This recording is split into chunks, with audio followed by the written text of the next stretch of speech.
Welcome to beautiful Vancouver, everyone. It's Grey Cup Saturday here at the 111th edition of the big game. We're going to get you set as it's back inside BC Place for the first time in 10 years. With everybody's eyes on tomorrow, of course, it's the Argonauts versus the Blue Bombers one more time.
There's no calm here. It's the storm before the storm here at the Grey Cup Festival. The last few days have been an absolute party in here with the fans from across the country pouring in. All the colors of the league represented, but ultimately double blue versus blue and gold is on everybody's minds. Welcome inside the Grey Cup Festival, everybody. Can't wait to have a fun day here. I'm Blake Price alongside the coaches, Jim Barker, Paul LaPolice. They're my coaches for the day. And gentlemen, you've been here every year. None of this gets old, does it? It's a lot of fun. It just doesn't. It's the greatest 4 days, the festival. The BC Lions are doing a wonderful job. There's nowhere. The Super Bowl is so corporate, Lapo. This is about fans. This is Rider fans and Bomber fans that hate each other dancing together and drinking together, and the Stampeder fans and the Elk fans and the Argo fans and the Ticat fans. There's no enemies. It's all about Canadian football, and it is truly, truly an exciting time. I was amazed at how many people have talked to me last night about this is my 16th straight year coming. It's become a celebration for people to come down here for a couple of days. If you haven't been, it's an amazing thing. And I love what you talked about corporate-wise. The access you have is amazing here to meet Bo Levi Mitchell walking down the street, or you go to Spirit of Edmonton one night and you're having a beer with Danny McManus. And it's just an amazing atmosphere for people. Now, I hope I didn't out Danny McManus as a partier, but you know, Danny McManus drinks beer? People already know that, right? I think people already know that. I saw Matt Dunnigan doing the 40 here yesterday. He looked pretty good, pretty darn good. We're going to have a lot of fun. A lot of special guests joining us throughout the course of the days. We count you down to the game. They're very busy inside BC Place, of course, as well, with the game on their minds because the walkthroughs are happening today. With more on that, here's Kate Burness in the panel. Blake, we're very busy inside BC Place. We're also very cold inside BC Place. We were all excited for an indoor Grey Cup, but guess what? It's like -10 right now. That is certainly going to change tomorrow when there's over 50,000 fans inside this stadium. You just saw the Toronto Argonauts on the field, and I'll tell you this, it has been an exciting time here, and for this team and for the Bombers as well. We're excited to be here. It's Davis Sanchez, Matt Dunnigan, Enoch Mwamba, and Milt Stiegel as we get set for the 111th Grey Cup. And look, there are so many incredible storylines as per usual going into this Grey Cup. But Maddie, let's start with Nick Arbuckle. So he was thrown into the situation in the Eastern Final where Chad Kelly goes down, and he had a really nice fourth quarter, led the team to victory. But now all of a sudden we're looking at a guy who we didn't even know if he'd be playing in the CFL back in May, who is starting in a Grey Cup. And for him, what does he need to do in this game? Okay, just drive the car. Just keep it on the road. He's got so many weapons around him, and it's easier said than done, though.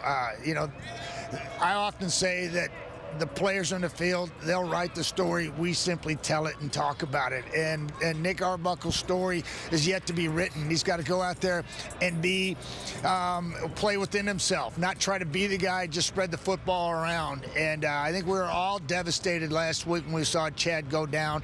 And I don't think anybody is more surprised than Nick Arbuckle. But as a backup quarterback for the last 6 years, basically, he has always prepared himself for this opportunity. And I think it's changed the complexion of how people have looked at this ball game. And I think it's been really good for the Toronto Argonauts because they've been able to focus on the things and how to get it done. And that's defense and special teams. Just like 1991, we had 9 first downs in the entire Grey Cup championship game offensively. 9. That's a good drive in some games. We had 9 first downs in that ball game.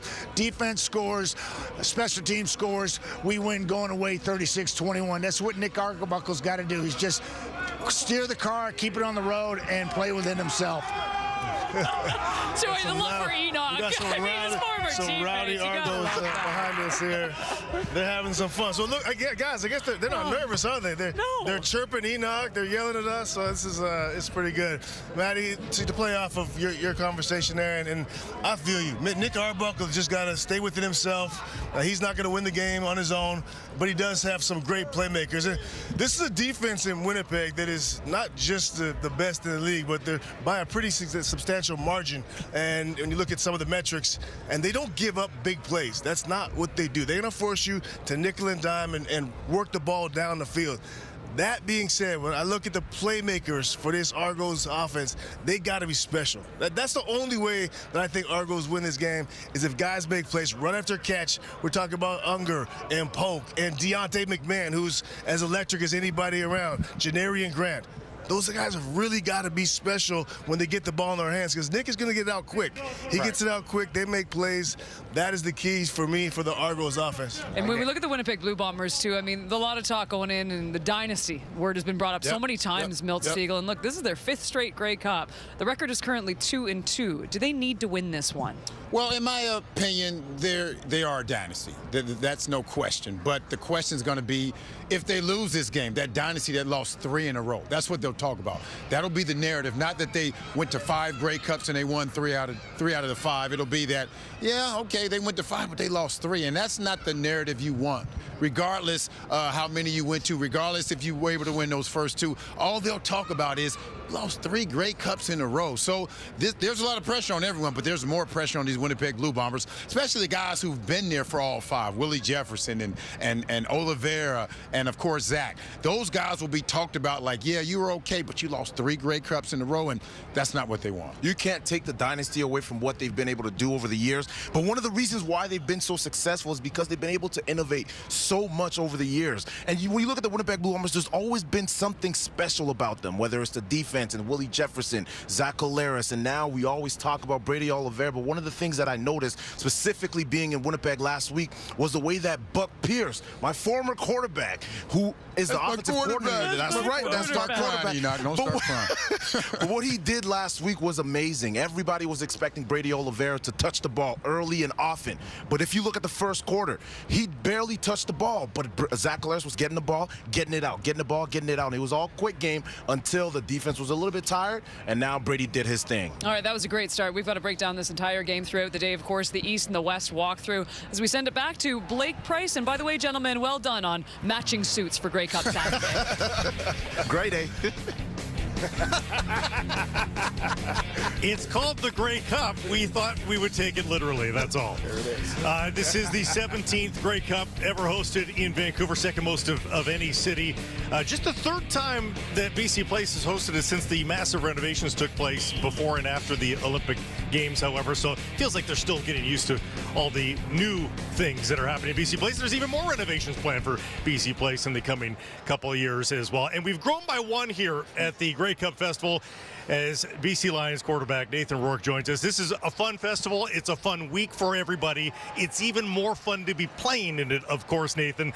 Mixed emotions, I'm sure, for you as you think about the alternate universe where you guys are involved. Yeah, certainly a bittersweet feeling right now. I mean, we see all the festivities going on behind us and everything that Mr. Doman and the rest of the team have done. They've done a fantastic job hosting, and we really would love to be a part of it, but we've been able to enjoy the rest of it as well.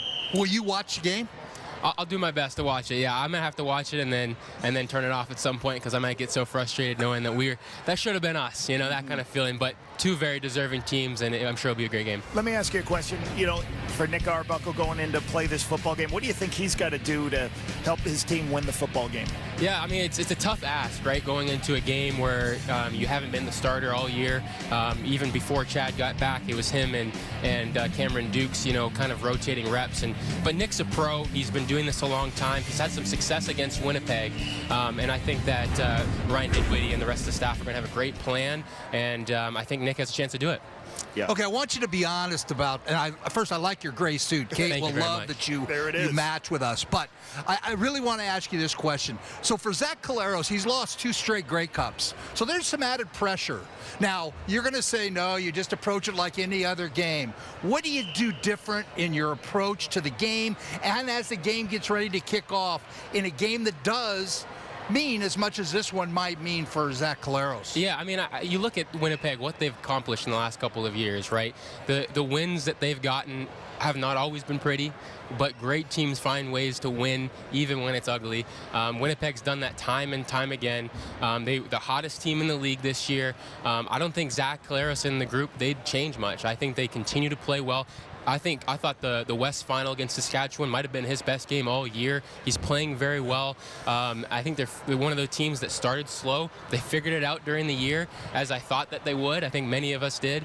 And I think that they're going to be hard to stop. I think Zach goes into this like as any other week. He's been here many times before, even before he was in Winnipeg. I think he's going to have no problem. Like any other week. The patent quarterback answer. I know Zach. Zach is super cool. He's the top of his game. He's going to be fine. I want to change gears a little bit here. I don't know if a lot of people know this and understand this. Your brother Curtis Rourke is playing he's playing great football at Indiana. He's got a bye week and then Ohio State next week. And he just was a finalist for the top quarterback in the country, I believe, this week. So tell us about watching your brother move up to Indiana from where he was and the success they've had. Everything that he's doing, he learned from me. Let's get that straight. So, yeah, that's no, he's doing some unbelievable stuff. I've been so proud to be able to watch his development. Coming from a small school at Ohio where I was as well, following my footsteps. Now he's blazing his own trail at Indiana. They don't even know who I am, and it's great. Kurtz and Eddie, they're doing a great job in Indiana. This is the first time in school history that they're 10-0. Wow. And they're beating some really big teams. Michigan last week, Ohio State coming up in Ohio State in Columbus. I'll be at that game. I can't wait. He's really doing some really good things. He's improved as a quarterback as well, which is I'm so proud of, and he's doing a really good job. So in a nutshell, what kind of advice are you going to give Curtis before he goes to his first NFL camp? Oh, man, make sure you go in as a quarterback and not a receiver. Make sure if they're going to try to change it to a receiver, tell them, no, I don't want to do it. I'm a quarterback. But seriously, no, I think he's going to have a long career in the NFL. I don't think he'll be up here anytime soon, and that's okay. I don't want to play him anytime soon. So I'm really looking forward to watching it all play out. So what advice would you give him? You were in those camps just this year. Yeah. And there's a definite difference between the CFL and even college and the NFL. Mm-hmm. There's got to be what can you tell him to give him a little bit of an Yeah, I think just to be himself. I think that when you're in a pro locker room, people can see through when you're trying to be fake, when you're trying to put on a facade, especially guys who have been in the league, 5-10 years, offensive linemen that you have to lead as a young guy. I think coming in, be yourself, work really hard, study, grab a assistant coach if the head coach doesn't have a lot of time for you. Make sure you're always in his ear. I've always had some really good vets. When I got into the league, Mike Riley was a vet that I knew I could lean on. I think someone like him that you could come in and be able to ask questions to, get some things answered. Those are the type of things that I would tell him to make sure he has when he gets to the league. You guys are going to let the media guy ask the tough question, aren't you, at the end here? It's an interesting offseason for your team right now. What are your thoughts? Nothing's going to happen immediately. Is it odd to wait for all these big decisions to be made? The quarterback, the coach, the administration. What's your mindset on it? Well, it's certainly par for the course for my 2024. I'll tell you that. So, been a lot of uncertainty, a lot of not knowing, a lot of unknown. But I will will say that if it was up to me, I'd be back with the Lions. I love this organization. I want to play for Mr. Dome, and this BC is home for me. I'd love to be able to have another off season under my belt, work with Jordan Maximic, the offensive coordinator, be able to really have my locker room, right? Have an off season where we're working together. Obviously, I don't make those type of decisions, and I'm game, and I'm willing to be able to prove to anybody that I can play in this league. But I'd love for it to happen here in BC, and hopefully be able to make it happen. Well, thanks for doing this. Really appreciate it. And I know you would have loved to have been a part of the festivities in a different way. It'll happen for you at some point. That much is sure. Thanks, Nathan. Appreciate it. Thanks, guys. Appreciate it. Nathan Rourke of the BC Lions. And yes, up the BC Lions for now, at least, and expected in the future. From Nathan's perspective as well, a lot of questions for the BC Lions. FanFest continues here as we count you down to the 111th Grey Cup. We'll take you through the walkthroughs at BC Place Stadium when we come back. The season begins for Toronto. Chad Kelly suspended for at minimum half of the regular season. Cameron Dukes looking for big things here. Trying to find the end zone again. A look right there. They've got it. Kadeem Carey. He's found a new home. The Argos put up their dukes. Chad Kelly has served his 9-game suspension. This one high in the air, intercepted and racing to the end zone. Touchdown Red Blacks. Picked off again. It's Damon Webb. Kelly backpedaling. He gets blocked. Touchdown Red Blacks. Just got to get better. It's a whole team effort. Professional football, you never give up. Tries to get away, can't. Serezna flying his way into that backfield. Everybody on the defensive line got a sack. The double blue come to Winnipeg and clinch a playoff spot. It is the East Division semifinal between the Ottawa Red Blacks and Toronto Argonauts. Mackay Polk taken off, gone for the Argo touchdown. 58 points scored, third most in the history of the CFL playoff. You know that these Argos want redemption from what happened at BMO Field a year ago. Late third quarter, the Argos have lost their starting quarterback, Chad Kelly. It's in the hands of Nick Arbuckle now. And contact made, and interference is going to be called against Tyrese Beverett. And Ryan Dinwiddie's Toronto Argonauts are going to the Grey Cup.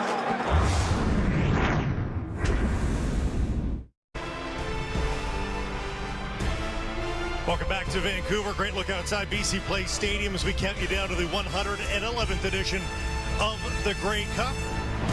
Inside a chilly BC Place Stadium, there'll be a lot more warmth inside there with all the fans pouring in from around the league for the big game. Welcome back inside the festival, and we'll send you to BC Place shortly here as walkthroughs are underway for the Eastern champion Argonauts. One last chance to take a look, enjoy the surroundings, shed some nerves, and get set for the big game. With more on all that, here's Kate Burness and the panel. The Toronto Argonauts making their way onto the field at BC Place for the final preparations ahead of the 111th Grey Cup, seeking their 19th championship in club history, and coming into this one as underdogs, which has never deterred them in the past. They have won their last 7 championship appearances, dating back to 1991. Will look to make it 8 straight against the Bombers, who have never beat them in the Grey Cup. Toronto a perfect 7-0 against Winnipeg in the big game, and this team looking very relaxed. A lot of music playing, the guys out there with their family. The walkthroughs are one of my favorite parts personally. Inside BC Place, it is Davis Sanchez, Matt Dunnigan, Enoch Mwamba, and Milt Stiegel as we get set for the Argos taking on the Bombers once again in the Grey Cup. And Enoch, I'm going to start with you on this one because 2022. Don't start crying, okay? You gotta have trophies for me to cry, okay?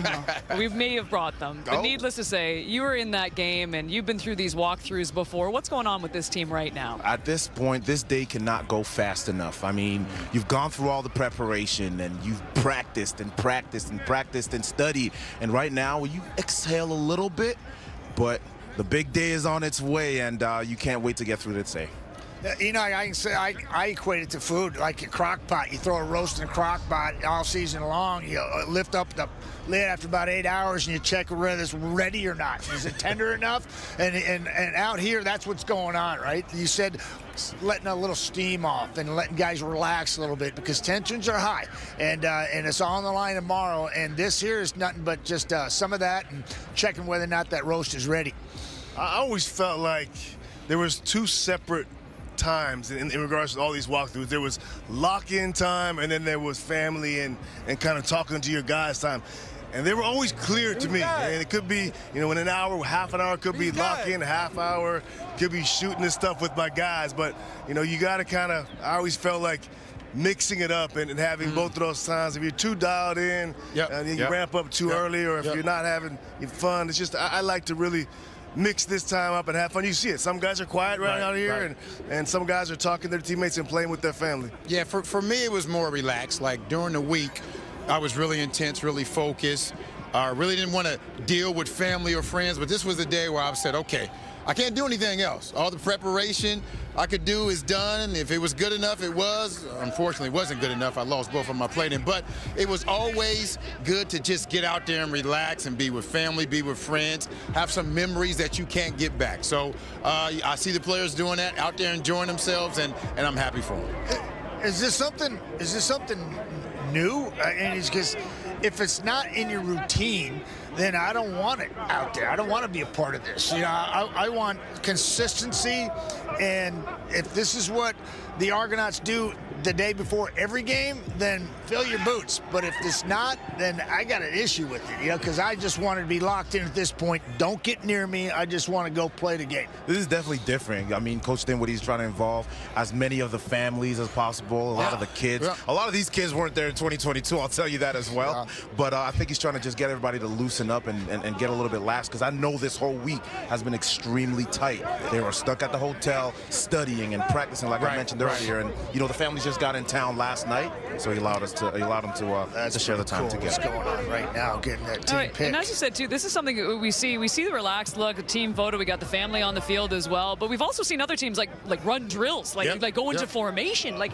it's just amazing to see the different teams over the year and how they approach this day. Absolutely, that's the way it is. I mean, like you said, KB, everyone or Mill said, guys, it's everyone handles this differently, right? And I don't think there's a right way or a wrong way.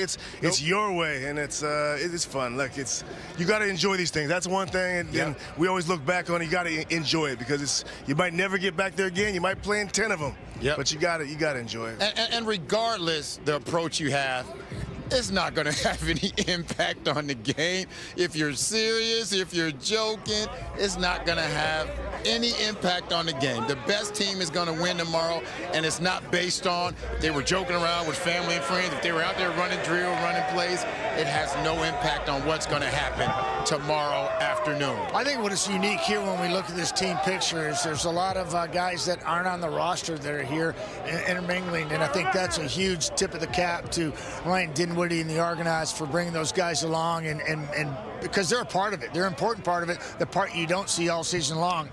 All right, let's get you down to the field and join our Matthew Shinetti, who is standing by with Argos QB Nick Arbuckle.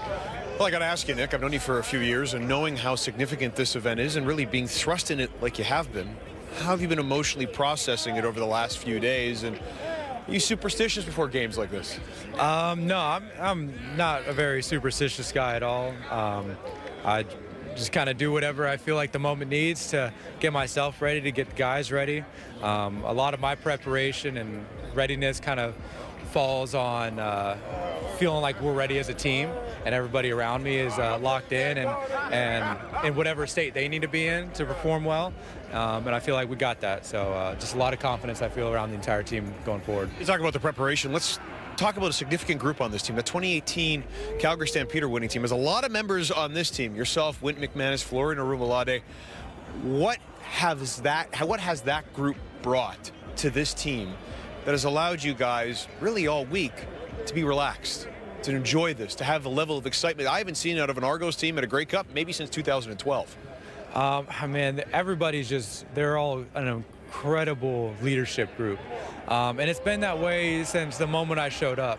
And, that just speaks a ton on them individually. And then I think the experience they can draw from being part of the Grey Cup before, 2022, but as well, for Winton, for Flo, myself, even RD, and Davaris. And we were all in this moment earlier in our career, but in a much different role. Winton and Flo, were still working as young players, trying to establish themselves and, kind of role player guys that were great in the role they did, but they weren't, the team leader, aspect and that time in their career. And then same with myself, I was a rookie, and just trying to learn from Bo and learn from the guys around me, and RD, was our quarterback coach. It's just a beautiful moment and a blessing to kind of see how everybody has grown and everybody has taken from the experiences they've learned, from the good things, from the bad things that they take from other players and other captains that they've learned, to just become authentically who they are to lead this team. It's been a great opportunity to be a part of it, to have a little hand in what we've done and what we're trying to accomplish. And it's just exciting to be out here with everybody. And now the stage is yours. We'll see you tomorrow, Nick. Thank you very much. Appreciate it. We talked a lot this week about Nick Arbuckle and the pressure on him in this game, but then we also spoke about what's around him. And basically, he just needs to do what he did in the Eastern Final, and that was control the game. He played quite well, and then rely on everything else that's so good about this team. We know Janarian Grant on special teams, they've been great, but defensively, Enoch, this team has been phenomenal. We've seen him a bunch of times with Wynton McManus, and obviously he also, spoke about flow there too. But this D is so good, and they should rely a lot on that too. Well, let's be honest, Kate. This is a defensive-led team, and Wynton McManus being the leader of that defense, he does a lot for this team. But one of the things that Nick was talking about, this team was at this stage in 2022, but he didn't play. People don't remember that, but he didn't play right next to me. And he got injured prior to this game. And I talked to him throughout this week, and he was saying, man, he's excited. Flo also mentioned to me the other night at the awards, hey, I haven't been here with this crew yet. And I had to remember that Flo wasn't on the team in 2022. So as special as this might be for a lot of people just getting here, we know how much of a privilege it is to play at this stage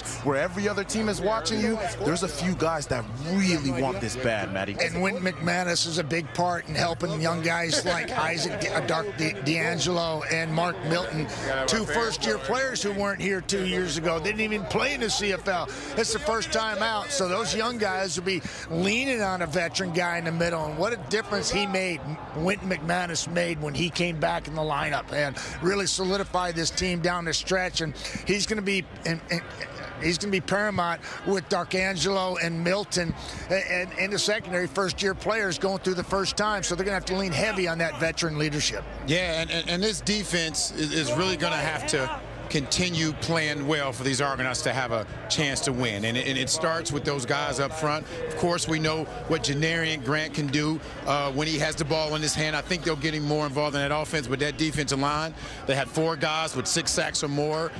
They get after the quarterback. They got after Winnipeg to the tune of 12 sacks in 2 games. If they can do that, they got a great chance of winning this game if they can totally disrupt Zach Collars. They're going to control this line of scrimmage. They can do that. They win this game, Chaz. That boundary side is Milton and Franklin. And look at the depth chart here. You got 2 guys in the boundary. It's their first Grey Cup. Now you got in the field, it's 3 veterans that played in lots of big games. So that's what I'm looking at. And I'm telling, as a veteran guy, I'm telling Milton and Franklin, I'm talking to them about communication. Because we don't want to say it's just another game and keep things the same. But one thing you can't do, let anything slip. A miscommunication, lack of an understanding of a call, and next thing you know, that costs you a championship. So really, I used to always say, over-communicate. And that's what I always tell the young guys, over-communicate, especially early. Davis, excuse me, kid, that's what I was talking about, was the importance of Wynton McManus in the middle with that weak side alone. D'Angelo, Milton, and Franklin. You talk about communication. If I'm a quarterback, the opposition offensive coordinator, I'm looking at those 3 guys, and I'm going to go to work right there. All right, speaking of going to work, let's send it back downstairs. And Matthew's standing by with Wynton McManus. You talk about work, Kate. You notice what Wynton McManus is wearing. That hard hat is what Ryan Dinwiddie gives out to the player. That exemplifies the effort the Argos want to put out game in and game out. And if I'm going to talk about the emotional state of the Toronto Argonauts, who better to talk than Wynton McManus? There's a lot of joy around here. It's been that way, not just this week, not just the East Final, not just the East Semi. I've noticed the last month and a half that the guys are just loving being together. Where did that start? And have you noticed that just pick up week after week? Yeah, man, it started from up top. It started from head coach RD, and that's kind of the culture that we built around here. And, it just goes into the work that we put in. Everybody feels good. Everybody's confident.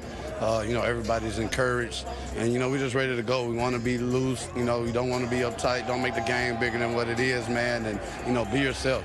So this is what you're seeing. This is the Argos being themselves out here right now.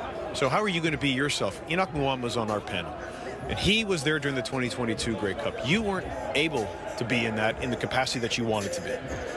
What does this game mean to you now, knowing that you're going to lead the team out, knowing that you're going to have a role like Enoch had in that 2022 team, like Alex Singleton had in the 2018 Calgary Stampeders team that you were on? How are you emotionally preparing yourself for that? First, I'd say shout out Enoch, man. I see you doing your thing up there. And, just like I said, encouraged. I'm excited, ready to go. I got some jitters, I got some butterflies, got some answers, but, all of that will end as soon as I step on the field, man. It's just a real feeling. Just blessed to be here, ready to go, man. If you can't really tell, I'm kind of shaking right now a little bit. Not from nervousness, but from excitement. Great business tomorrow, great energy. We'll see you tomorrow, Win. Great business, man. A great way only. It's hard not to like Win. We've been talking about him all season long, the toothpick, the hard hat, and he's just come to work all season long. And you know what? Good, too, that he's honest, Milt, about the fact that he is a little bit nervous going into tomorrow. And we mentioned he wasn't able to play in that 2022 Grey Cup, and this is huge for him. Yes, without a doubt. And in my opinion, if you're not nervous, you're not ready. And it's great that he can admit that. Yes, he is the leader of this team. Yes, he understands what's at stake.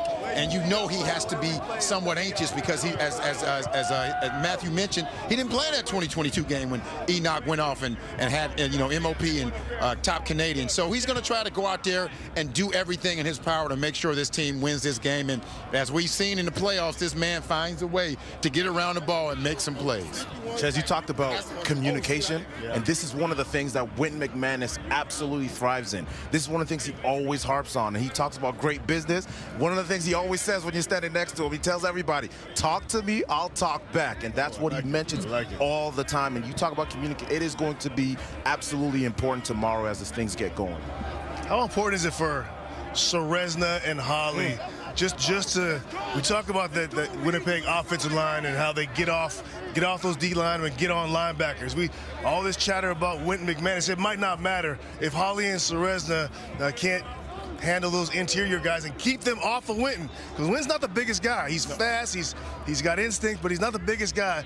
That guy right there, Big 94, and Holly, they have got to be huge at taking on those two interior guys or three interior guys of the Winnipeg O-line and keeping them off their linebacker. And you look at Jake Serezna, 6 years in the league from Cortland State, and it's his first Grey Cup. And he's jacked up. And what has made this football team outstanding is the rotation that they have in that D-line and how they spell one another. And they're going to have to do that against the Bombers. You're going to have Brinkman in there, Hanson, Smith, and you're going to have Parrish and Ramalade, of course. But this football team, they rotate in and out, trying to stay fresh to handle that big offensive line of the Winnipeg Blue Bombers. I'm loving the look of these Argos, too. We got the sunglasses with Kadeem Cash and Carey. We saw what Wynton looks like. I have no idea how Jake Serezna is wearing short shorts. Oh, my goodness. It is like minus 10 inside BC Place right now. I know that they're keeping it nice and cool, but I wasn't expecting for this to feel like Winnipeg at this point. Those are Daisy Dukes. Look at that boy with them Daisy Dukes on. What you do? All right, the Argos looking nice and relaxed. We'll see how the Bombers feel in a couple hours' time as we send it back to Blake Price. Let's go. Thanks so much, Kate. And we are back with yet another new guest, Bo Levi-Mitchell, who'll be in and out throughout the course of the day. So welcome, Bo, to the panel. And let's get into probably the biggest story of the day. I don't think we can make too much of the Nick Arbuckle story and what this means for the Argonauts. So let's just start with this. How much does Ryan Dinwiddie have to move things around, move around the chess pieces, because it's Nick Arbuckle versus Jack Keller? Well, what I can tell you is the biggest adjustment he has to make is keep Nick Arbuckle out of the weight room. All right, no jokes aside. 2018 West Final, he walks up to me. I'm starting, he's the backup. He goes, hey, Bo, you might have to do short yardage today. And I looked at him, I was like, what are you talking about? He's like, I just hurt my back doing deadlift. And I looked at him, I was like, dude, can you just be normal? But no, being serious, give him a chance to get confident, right? Get into 6-0 line sets, give him a chance to get out there, throw some one-on-one balls against some of these corners. There's not a lot of open passes against this Winnipeg defense. Give him a chance to build confidence, because when Nick Arbuckle is confident, he can be a very good quarterback. I'll tell you what I think is real important is the run game, obviously. Kadeem Carey, 2 games, he averaged about 50 yards rushing in each game. But you have to run the ball creatively because the Winnipeg defense knows that Kadeem Carey up the middle, they're going to be ready for. So they have to have some creative wrong way runs, misdirection plays, get McMahon involved, get some run game going that's not traditional run that can protect your core runs, give you an opportunity to help Nick put him in some second and short situations because second and long, Jim, as you know, against this Winnipeg defense is tough to be in. Well, there's no doubt, but I think Bo had a really great point. We have no idea how Nick Arbuckle's going to play. I guarantee you, that Toronto Argonaut football team has no idea how Nick Arbuckle's going to play. So how he comes out and starts the game, the kind of poise he has, are they putting the ball on the ground? That's going to play so importantly to their defense. Because when you have a defense that's not playing well, Bo, as you found out the first 5 games of the year, it's tough playing quarterback thinking you got to score every time. If you're a defense and they're giving the ball up and you don't feel like your offense is going to move the ball, it really does affect the way your football team plays. So I think the start that Ryan Dinwiddie calls to get him going and to keep him out of trouble is crucial. Yeah, absolutely. If you have the chance to sit back and watch the defense play great, and you have a great chance to just say, you know what, I can get the ball to my guys, be a point guard, facilitate the offense, allow yourself to build that confidence, and when you do, man, the game just starts to feel easy. And I like your point because they can't play scared. They're going to let him throw the football on first down because, like I said, like second down, nobody can throw the ball against this football team. So he's got to take some shots on 1st and 10. Like you talked about, those corners are in some one-on-one situations. Absolutely. He's got to give him an opportunity to be a quarterback, not a game manager. He's got to be able to make some throws downfield. It's one game, guys, and when there's so much on the line, you just never know what's going to happen in this one game. Cinderella stories happen all the time, and maybe that's what's going to happen here for Nick Arbuckle. And you can bet Ryan Dinwiddie has some words of wisdom. If his career starts entering a Grey Cup, look who's at the top of that list. Ryan Dinwiddie has been there and done that and can certainly speak to it. Who's in the middle of that list? Bo Levi Mitchell. Might be the only one that won one of those Grey Cups. Yeah, there you go. Yeah. Get in there as a consultant, perhaps, for Nick Arbuckle. 2009, there it is, 13th man. Well, we'll see how much experience plays a role. Those with even less experience getting into the swing of things here on Grey Cup Saturday, getting set for the big one. Sign them. High Steppers will be back with lots more. Chad Kelly, obviously a difficult guy to replace the rating MOP. And Arbuckle, a veteran, yes, but not in this kind of playoff situation. And it's caught by David Unger. Big first down, Toronto. What a gutsy throw here from Nick Arbuckle. They lost their quarterback, but they won the game. Toronto Argonauts are going to the Grey Cup. This isn't our goal. This team was just in our way. We're on our way to what we were trying to accomplish this whole season.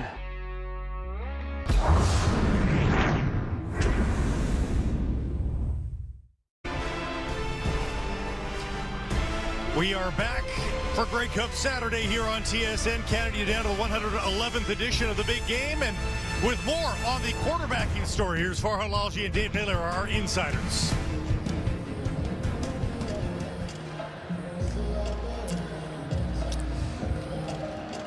Lots going on league-wide on the quarterback topic, and let's start here in BC. We know who the starter is going to be in Nathan Rourke, but the big question is Vernon Adams. Where does he go? When does he go, Dave? And I think that's going to happen fairly quickly here. I don't think anybody wants to wait. You're going to wait for general managers and coaches to get hired, but then in the end, I think Vernon Adams gets traded late November, early December, and I think the biggest candidate to land his services, the Calgary Stampeders. I think there's a real interest in both parties and potentially uniting there because Dave Dickinson's always been a fan of the player. The Calgary Stampeders did add P.J. Walker late on their practice roster and then signed a deal going into next year, but that contract is very team-friendly. A lot of incentives there. It's not going to prevent them from bringing in a guy like Vernon, and also he's got a strong relationship with Bo Baldwin, the quarterback coach in Calgary, who was his head coach at Eastern Washington. It looks like Bo's going to be back, and again, there will be other interest in Vernon Adams, but I think Calgary's going to top the list. Yeah, certainly. Ideally, they might want to trade him to the East Division, but it doesn't look like there would be a landing spot for him there. And of course, one of the teams we're keeping our eye on is the Edmonton Elks. And of course, you know, they have had Trey Ford. He's been their spot starter. There's been a lot of opinion in the market among fans and media that want to see him get more of an opportunity. And I mean, Trey Ford, he owns a home in Edmonton. You know, it would be a logical place for him as they move into this next era. The big issue is we don't know who the general manager and head coach is going to be for certain in that circumstance. A lot of speculation that Ed Hervey will be the general manager there. whether he would bring Rick Campbell over if Rick Campbell lets go in BC. We don't know if that's going to happen for sure. So I think it's a wait and see with Trey Ford. The interesting thing about this is, there's a pretty good glut of capable quarterbacks on the market right now. If Trey Ford doesn't come back to Edmonton, I'm not sure there's another place in the league right now where he lands as a starter. No, that's a fair point. And when you look at how it's playing out, I think if Geroy Simon is the GM there, I think he does want to bring Trey Ford back, but not necessarily give him the keys to the car and make him the undisputed starter. And my understanding is it's a similar position for Ed Hervey. I think he believes he can cultivate him and potentially work with him. I think he's a fan of the player. But again, I'm not sure they want to give him the keys to the car and make him the undisputed starter. But even in a 1A, 1B scenario, Edmonton still might be the best, most favorable landing spot for Trey Ford. Now, as far as Saskatchewan is concerned, I do think that Trevor Harris is going to be back in green this year. There had been some thought that maybe VA would be a possibility in Saskatchewan or Edmonton, but I think the first priority in Saskatchewan is to get Trevor Harris back, and I think he wants to be back. He said at the end of the year he's got to discuss it with his family, see where he's at in that regard. His family is fully supportive. That is one check mark that has been hit. And for Trevor, he doesn't want to necessarily go in on a one-year deal and make this his swan song. I think he believes that he can play 3, maybe even 5 years. So he's still waiting a little bit, making sure his body responds the way he wants. But he wants to come back next year in very, very good shape. I think Saskatchewan, I think the front office and the coaching staff is in alignment that if it could work out, they would like to get Trevor Harris back. So he's going to be a free agent, but I would be shocked if Trevor Harris is not back as the starter on a multi-year deal in Saskatchewan. Yeah, intriguing situation in Montreal where you've got Cody Fajardo, who's been the starter there for the last 2 seasons, won the Grey Cup last year, won the East Division, was the prohibitive favorite for the league's most outstanding player for about 12-15 weeks of the season, and had an 18-1 stretch, the greatest 19-game run in CFL history. But will Cody Fajardo be the starting quarterback of the Montreal Alouettes? What's forcing this decision is their backup, Davis Alexander, who played really well in spot duty. The younger quarterback, a guy that has a lot of talent. I think other teams around the league are eyeing him. The Owls aren't sure they can bring them both back, and that's going to force a decision here. Do they want to hitch their wagon to Davis Alexander in the future, or are they going to keep it with Cody Fajardo? There's a possibility they could get both guys back, put them on lower base salaries, and have playtime money as the sort of the variable in it. The problem with that is I think Montreal, like some teams, is very cautious about getting into that week-to-week who's our starter going to be conversation. We've seen in other instances that doesn't really help with team building. I think the Owls would like to know, hey, this is our guy. We're not going to be on a week-to-week, month-to-month necessarily, so I think they're going to make a case one way or the other. Yeah, and when you look at Cody Fajardo and the fact that he's been a Grey Cup MOP, it's hard to walk away from that, but they know the talent that Davis Alexander possesses. I think the entire league knows this guy could be the next great one, and it would be hard for Montreal to let him out of the building at this stage. Meanwhile, in Hamilton, I'm not sure they're going to let Bo Levi Mitchell out of the building unless we don't let him out of the building here in Vancouver, but Bo is going into the final year of his contract, but I do expect there to be a renegotiation. If you'd have asked us 6 weeks ago, Dave, we would have both been surprised that if Hamilton would bring Bo back. But now, given how he finished, the fact that he was the East finalist for MOP, was a CFL All-Star, I think that the Ticats would like to have him back.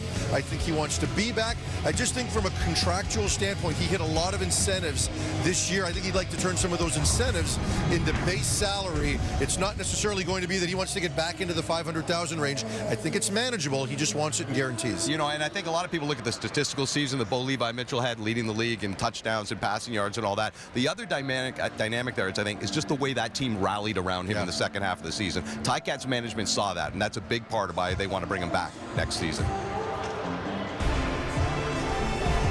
We're still here for the next 3 hours or so at the Grey Cup Festival, but the game itself, Sunday, 1 p.m. Eastern, 10 a.m. Pacific time. You'll be able to watch it on TSN and CTV. It's the Argonauts and the Blue Bombers. Same as 2 years ago. We'll see who comes out on top this time around. We've let the boys loose, and there's a tailwind for Lapo. I think there's a tailwind.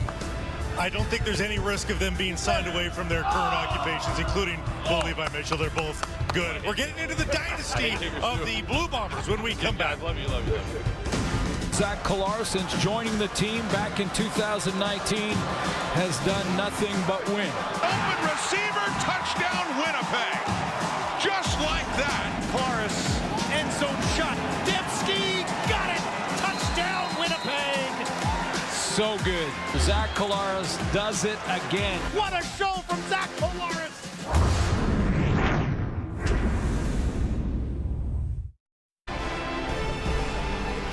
It's about the big game on Sunday, but fans having a ball all week long at the Grey Cup Festival.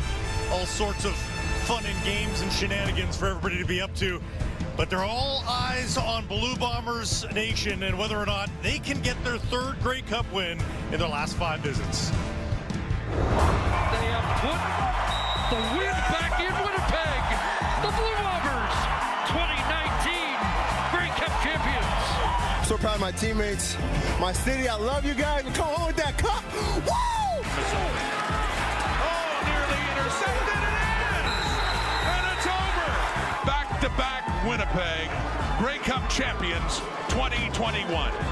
It wasn't pretty, but, you know, that's the kind of football we play. Chance to make it 3 championships in 5 years.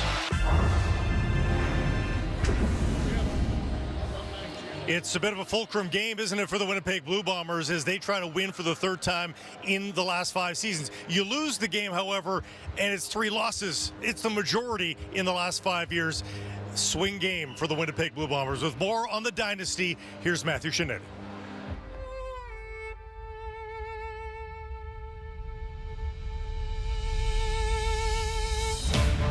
The Winnipeg Blue Bombers are a dynasty. Only Edmonton over 40 years ago managed to make 6 Grey Cups in a row. The Bombers have averaged 12 wins a season during this run, about half a win more than those Edmonton teams. 4 division titles to 6, and each team had their legendary QBs. Edmonton had Tom Wilkinson and Warren Moon, and Winnipeg finally started winning when Zach Collaros arrived. But the one thing Winnipeg's dynasty doesn't have is Edmonton's Grey Cup near perfection, going 5-1 in their 6 consecutive championship games. Up to this point, Winnipeg is 2-2, including back-to-back defeats. Blocked at a critical moment of this Grey Cup. The dynasty is denied. The Bombers must be stunned. It's on! Touchdown! Tyson Philpott! Second straight year that they leave this game feeling the exact same way. If a dynasty is a succession of players excelling year after year, resilience is something every dynasty must have to endure. Nothing is ever perfect. An 0-4 start didn't sway the belief that this team has at its core. Since then, they've gone 11-3 and showed with every Brady Oliveira run, Kenny Lawler catch, or Tyrell Ford interception why this team has dominated the CFL these last 5 seasons. And the Bombers are going back to the Grey Cup again. This is a team that is poised to make history. Now back in their familiar mid-November spot, it's imperative the Bombers cement their legacy with a 3rd Grey Cup title. Back at the Grey Cup Festival with the fabulous panel, the coaches, Bo Levi Mitchell, alongside in just a second to talk about the Grey Cup legacy / dynasty. And it's one thing to get there, it's another thing to win it. Edmonton, as Matthew pointed out, 5 Grey Cup wins. Regina went 5 straight times. Did not get it back in the Leatherhead days of 28-32. So Winnipeg trying to establish themselves maybe as the 2nd most prolific dynasty in CFL history. Guys, I think about the Montreal Alouettes. They went 8 times in 11 years, but only got 3 Grey Cup wins. It is a tough trophy to win, Lapo. I don't think there's any added pressure for Zach Collaros. And people say, well, you know, it's going to get another loss possibly. You cannot live in the past. He has a lot of pressure to win this football game, but it's for the players he's working with this season, for where they started when they were bad at the beginning of the year to how good they've gotten. Like, there's a lot of pressure to win for this unit, but you don't go backwards. You can't hurt yourself by thinking of legacy. You don't talk legacy at this time. You don't talk. That's for us in the media to talk about. The players don't talk like that. I know Mike O'Shea, working with him all those years, he doesn't talk about legacy and this is what's going to happen, right? That's a media thing. But he's got to just figure out, Bo, that what he's going to make sure he can do is this game and not worry about the past. Yeah, I mean, I've been in this situation, okay? I lost in 16, I lost in 17, and we were 15-2-1, we were 14-4, and we thought we were going to walk in there and wax the floor with those teams. So just like you said, Blake, this game, it's a one-time thing. It's best team that day. I don't believe the extra pressure is on Zach Collaros, because I think just like myself in 2018, I was dialed, I was locked in, I was ready. All I was thinking about was those first 15 plays. I know I'm going to go out there and execute. You watch the way he played right there in the West Final. Zach Collaros is going to be ready. Is everybody else wearing double blue going to be ready to match that energy? Well, you know, you're a quarterback, and I understand that you're not going to change a lot. But the idea of going there and losing for a third time, it just gets into your mind. And we know the last two Grey Cups, he hasn't played his best football. Now, in 22, he was injured. He had a bad ankle, and he played valiantly on it. I was with Toronto at the time, and I thought he played very well. But he still didn't play at Zach Collaros' level. And last year, obviously, he didn't play to where he believed he should play. So now when he gets in this game, if things don't start well for him, is he going to say, oh no, here we go again? Or is he going to just continue to chop away the way that Zach Collaros can? Again, the thing that makes them great is their ability to make big plays. They'll pound Oliveira and all that, but they make big plays, and those come from Zach Collaros delivering it to Kenny Lawler and to Nick Dembski down the field.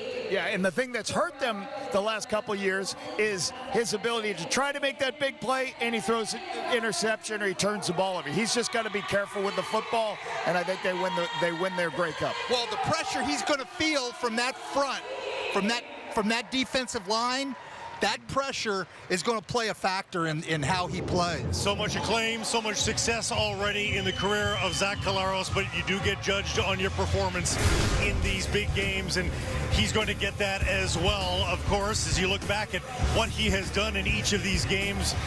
And, you know, the woulda, coulda, shouldas at the end of your career on, if you just made that one play, does one of these games swing in your direction and you get more wins than losses? With more on the performances of individual players and how to use that to your advantage, Eric Korolnik. Seemingly no one across the country is backing the Toronto Argonauts ahead of the 111th Grey Cup from here in Vancouver. But here's the thing about Grey Cups. They lend themselves to wacky games year after year, and I think this one could, in fact, be a very, very similar result. The Grey Cup, the last 8 of the last 11 Grey Cups have been covered by the underdog. The Argos, a 9.5-point underdog on Sunday. FanDuel listing Winnipeg as a minus 420 favorite. That's an implied probability of 81%. We've seen big upsets in the past, including last year with Montreal, the Argonauts in 2017, the Ottawa Redblacks in 2016. Don't discount the possibility that the Toronto Argonauts could do it on Sunday. Nick Arbuckle, experienced, and this is an Argonauts defense that can generate pressure on the quarterback. 12 sacks in the 2 games they played against Winnipeg. Both wins this year. The Argos are big dogs, but do not discount the possibility that they could stage the upset on Grey Cup Sunday. Thanks, AK. And we're getting you set for the 111th Grey Cup and perhaps finding some CFL stars of the future along the way as well. 2 years ago, giving the Argos all that experience. Can the upset be there? They're reaching for the stars. Welcome to the 109th Grey Cup on TSN. Over the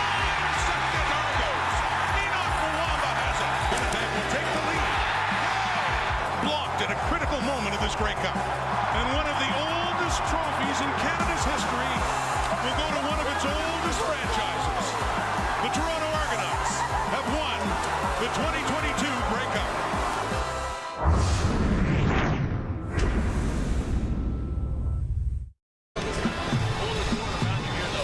Outside BC Place Stadium, still enjoying the outdoors as we get you set for the 111th Grey Cup.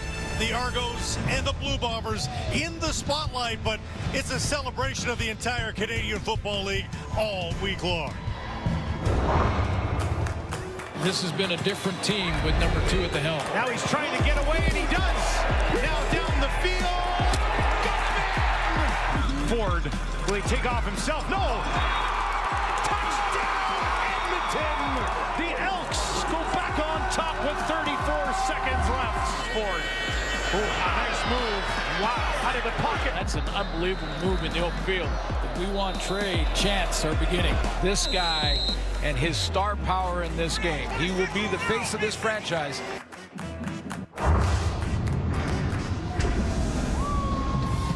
I'll try to quarterback this segment because there's 2 at the panel right now. Bo Levi Mitchell, of course, is back. And Trey Ford of the Edmonton Elks joins us as well. Trey, appropriately, your band and cheerleaders are behind you here. And it's you brought them with you, huh? Yeah, exactly. Is this how you arrive at every room? Talk about the week that you've seen here. You'd love to be playing in this one, but the experience overall here this week, what have you seen? Yeah, I mean, it's been fantastic. I've seen a lot of great football players. You know, with the ones that came here and did the media marketing that I've been doing, I was able to see my brother and stuff go out for dinner, which was kind of cool. It's been a great experience, and being able to actually see BC has been phenomenal. Every time I come here, right, you know, you're in game mode. I'm looking at my plays and stuff. I'm not actually going out and exploring, so it's been cool. We had Nathan Rourke on earlier, the unicorn, if you will, award-winning Canadian quarterback. You're the Pegasus, I guess, the Canadian-trained Canadian quarterback. Can you allow your brain to go down the road of what it would be like to be you in a game like this? Yeah, I mean, honestly, I think it would be a great accomplishment, right?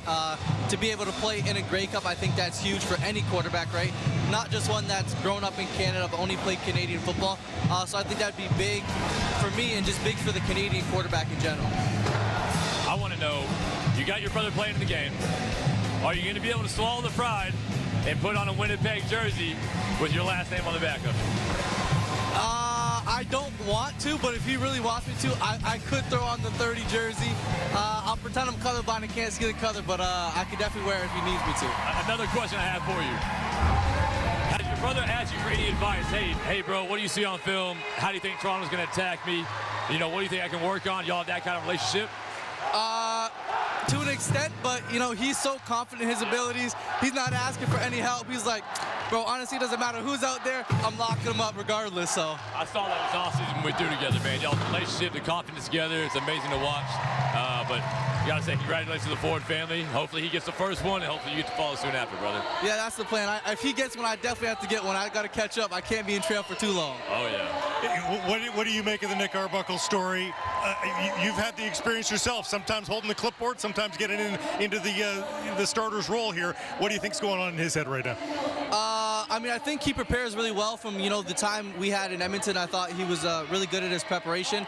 And I feel like he's kind of been in this backup starter role, kind of going back and forth for a while. So I think he'll definitely be prepared. I mean, I do hope him success, but I also do hope Winnipeg wins for Tyrell. So. An off-season of question marks, perhaps, for yourself? What's that like to go into an off-season with a little bit of uncertainty? Yeah, no, I think there's definitely a lot of uncertainty, but I don't think it's just for Edmonton. I think it's around the league, right? I think a lot of teams have to figure a lot of things out. So I'm going to wait till some more pieces start to fall in, and right now I'm just focused on my family, supporting my brother here in the Grey Cup, and just having a good off-season. Yeah, you keep having fun, man. Every time you get in a game, you win, you make a huge play, a highlight. I like to try to recreate. But every time I try to do it, Coach tells me to stop running around looking like a crazy person. So I appreciate you, man. Appreciate the way you've been playing, too, man. It's fun to watch. Thank you. I appreciate that coming from the legend himself. Yeah, we've had some fun together this week, you know. Man, I just – the one thing I see every time I see you is the force you throw the ball with, man. Everything you do, the confidence, just keep that rolling. But make sure you send your brother some good vibes from us. 100%. I appreciate you guys. Trey, thanks for doing this. Appreciate it. Enjoy the rest of the week and cheering on your brother. Perfect. Thank you. Trey Ford of the Edmonton Elks as we get set for the 111th edition of the Grey Cup. And boy, did Trey and company do well with the Edmonton offense. Second in the regular season in terms of points per game, and which shocked Bo Levi Mitchell, who he was a little bit dismayed that he was down in the 3 spot, but we will make a yardage one for you too, Bo. You may be in a different slot there. So lots of room for success there for Edmonton going forward. But Toronto's on top, And to be successful without Chad Kelly, well, we need to reach into the coach's playbook with Paul Lapalisse. Here are three things that I think that are really going to be important for this football game is in the run game. The Argonauts got to do what I call using big team sets or extra offensive linemen and extra fullbacks. And what does that happen? When you do that, you end up having extra players at the line of scrimmage, and you got to bring more defensive backs into the line of scrimmage. When that happens, now it creates more opportunities for you to run the ball, and you get those smaller defensive backs in the game. The next thing that extra lineman gives you, it just creates opportunities. You see this run right here, Deep Carey here, run over Big Hill. It just makes everything harder for the defensive lineman as you stretch these gaps. And running the football is going to be important. I already talked about you better protect some of these ones with some misdirection. Now, number two, when you have those extra condensed formations, it allows you to take one-on-one shots on the outside. That's what's happened the last time they played. This is the first, week 8, a couple of deep shots downfield. Why? Because all the defensive backs have to go inside to play the run. You put those corners in one-on-one situations. Saw Cameron Dukes do it right there. Here's Nick Arbuckle in the game. Takes this is a 14-yard gain, but it's an easy read for a young quarterback because you're just attacking the perimeter. And my third point, one of the best football players on this football team for the Argos is Janarian Grant. I would have some type of plays set up for him. You can see last week, here's an 11-yard run he had. And again, at the end of the year, they have a list of plays that Janarian's done throughout the course of the season. It's very easy to go through a walkthrough, make sure he's prepared for those, because bottom line, at the end of the game, you got to get the ball in the hands of your playmakers.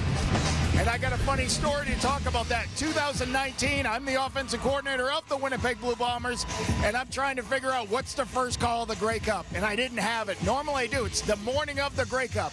But then I thought about players. Janarian Grant was the first carry. I gave him a wrong way run. He got 12 yards. So they should be thinking about players, not plays. Lapo will turn to the cheer team here shortly. We'll have a front row seat for that, hopefully. While the festivities, the annual traditions continue at the festival for the 111th Grey Cup. Back with more in a moment.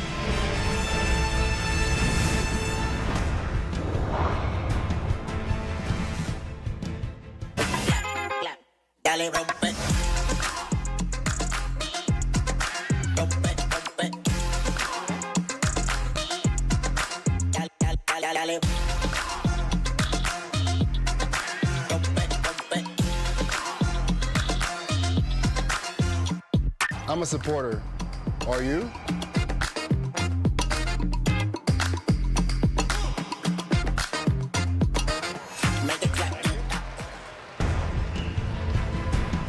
It's counting down, and we can feel it here at the Grey Cup Festival. Climbing walls, skills tests, you can do it all here at the 111th Grey Cup Festival. Fun being had by all as we get you set for the big game on Sunday inside BC Place Stadium. And we can't wait to chat some more football. And let's head to the insiders now with Farhan Lalji and Dave Naylor. Thank you, Blake. Of course, all the attention this weekend is on the 111th Grey Cup game Sunday evening. But the other thing, Farhan, once we get to Monday, the calendar flips locally. The focus is going to be on the future of BC Lions head coach Rick Campbell. What's your sense of where this is headed? Well, I think there hasn't been a decision made quite yet. Now, look, everybody believes that the Lions are going to make a coaching change. Things might be trending in that direction, but I do believe President Dwayne Vanneau and team owner Amar Doman, when they both told me that, look, we haven't made the decision yet, we haven't gone through the process yet, and they didn't want to do that intentionally because it's Grey Cup. They didn't want to take the attention away from that. Campbell's got one more year on his deal. I certainly believe that there are going to be some changes in the front office above Rick Campbell. Assistant GM Ryan Rigmaiden is expected to be elevated into a co-GM role or maybe a GM role. Neil Campbell is certainly going to be back either in the same role or potentially elevated as well. So as far as Rick Campbell is concerned, we'll see where that goes. But I can understand why people believe a change is going to be made, even if it's not just at the head coaching spot. With the coordinators, with the assistants, I do think change is coming in BC. Yeah, and I think a lot of sense that if Rick Campbell was let go by the BC Lions, that the logical landing space for him might be in Edmonton, particularly if the new general manager there is Ed Hervey. Of course, Ed Hervey, a longtime Edmonton player, and was the GM there when they won the Grey Cup in 2015. He's currently the GM in Hamilton, but certainly the prevailing opinion around the league is that Ed Hervey will be the next GM in Edmonton, and that's where the Rick Campbell connection comes in. Yeah, and they've been there, done that before, because if you go back to when Rick Campbell came to BC from Ottawa, Ed Hervey hired him. He had his time left on his deal in Ottawa. They were able to find a way to make that transition. And the thing with BC is, in my opinion, even if Campbell is retained, I would be surprised if they want to extend him. So now, if Ed Hervey provides you with that opportunity to come into a new situation, then on a 3-year deal, it certainly makes a lot of sense for Rick Campbell. But again, BC's got to make a final decision first. So does Edmonton. They still want to go through their process, although I'm not convinced they're going to wait until 10 days after Grey Cup before naming a GM. Well, and of course, back to Ed Hervey for a moment. If he does become the new GM in Edmonton, that's going to create an opening in Hamilton. And it's my understanding that, while this process is going on, Ed Hervey is not conducting any Hamilton Tiger Cat business until this process plays out. So, of course, you have Orlando Steinauer there as the Vice President of Football Operations. How would the Ticats fill the vacancy left by Ed Hervey? I think it's possible they could look at internal candidates. They've done that management by committee thing before in Hamilton, but I also think it's possible they could throw it wide open and even consider maybe some individuals who are working in the United States but have backgrounds in familiarity with the Canadian Football League that they might try to repatriate if that comes about. In Calgary, meanwhile, we've seen some change there already. They've moved on from defensive coordinator Brent Monson and longtime special teams coordinator Mark Killam, but I don't think the change there is done quite yet. I do understand that quarterback coach Bo Baldwin and offensive line coach and offensive coordinator Pat Delmonico are expected to be retained, potentially getting involved in a play calling capacity there as well. But as far as other moves, my understanding is that Andre Bolduc, the running backs coach, is not expected to be back. You've also got defensive backs coach Dwayne Cameron, who likely moves into a personnel and scouting capacity. And then you've also got Nick Lewis, the receiver coach. They would like to bring him back, but I know that Nick has some other business interests that might prevent him from being a full-time coach next year. So he might find a role in the organization in a different area, but still some questions to answer there. And then, of course, you've got to figure out who the defensive coordinator is going to be there as well. And, there are going to be names like whether it's Mark Washington, formerly of Hamilton. If BC makes a coaching change, does Ryan Phillips get into that mix? So there's going to be some other names available on the defensive side and its special teams coordinator in Calgary. And also, I don't think they're done with front office and personnel changes there either. That's going to be a busy time once we get past Grey Cup on Monday for the latter couple of weeks of November. The fun season, as we sometimes call it, begins.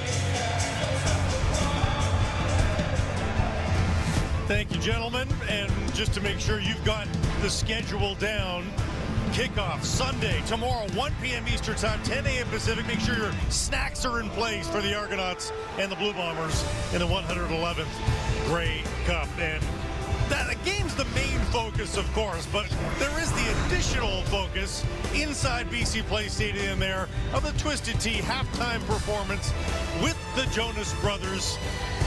Joe making his way from Jerry's World on Friday night to BC Place from dome to dome. Just fighting and scrapping, man. We came into halftime, and I told him, give me all you got, man. Into the hands of Hollins. He's still going. He's got a touchdown. Just one play in 69 yards. He takes a shot down the field. He's got Hollins. And he's home. An early strike from the BC Lions. Drops it in there. Who else? Alexander Hollins. Get a Bellini, you know what I'm saying?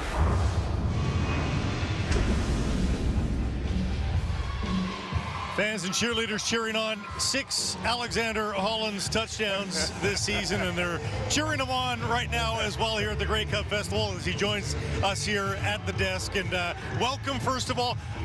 This is all for you probably here, Alex. Nah, not all for me. Thank you, though. A fabulous season, but we'll get into that in a second. Just what have you seen here at Grey Cup weeks so far? And I'm sure you're dying to be a part of it all. Man, it's been a fun week.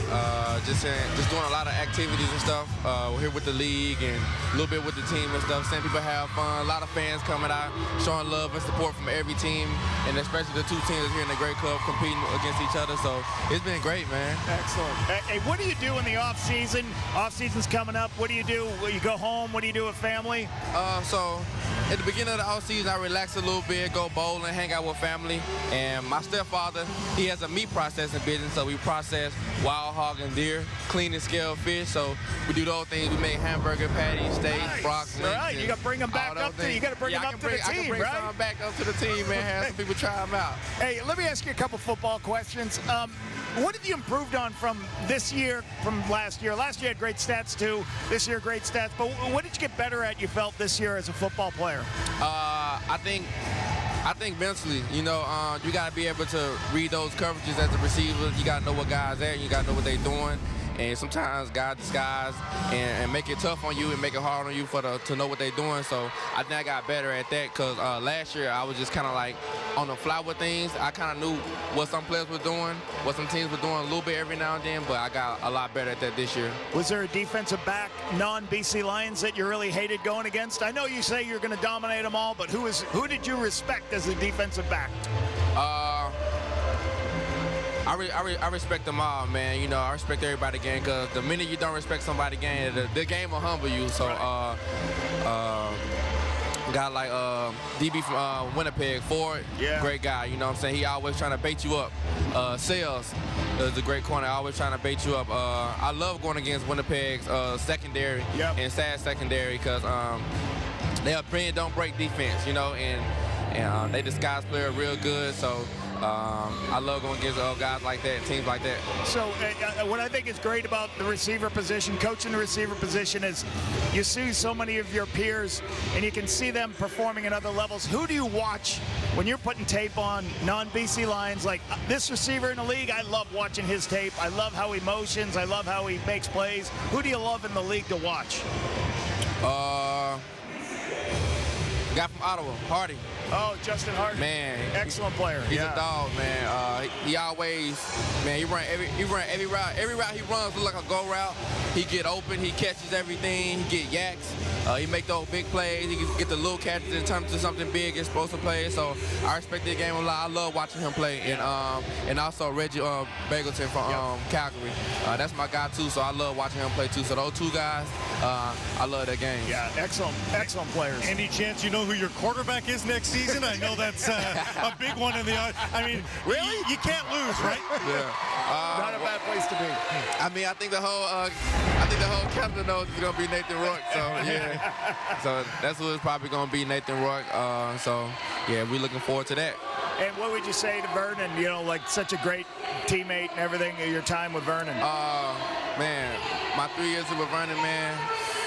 Great guy, great man. He's a great teammate. He's a great leader. I love him to death. You know what I'm saying? So. And it's good to hear. Yeah. It's great to hear. Thank you. Been a class act in that room during his entire stint as a BC Lion, needless to say. Alex, thanks so much for stopping by. Really appreciate it, and best of luck next season. Thank you. I appreciate you guys. Alexander Hollands of the BC Lions as we get set for the invasion of his home turf, if you will, at BC Place Stadium for the 111th Grey Cup. It's the Argonauts and the Bombers. Lots more on the game itself and more on these festivities here at the Grey Cup Festival coming up.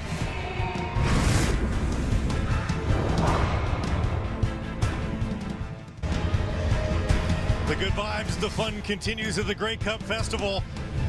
High wire acts inside and outside for the fans gathering here for the Grey Cup Festival here in Vancouver, BC. Fun had by all. And it's all to win a Grey Cup title, of course. Toronto looking to add to its already record haul in CFL history. Is a 19th Grey Cup possible. It's made possible by a thrilling victory, of course, in the East Final. Hey, they're here to watch us show out. Let's give them a show.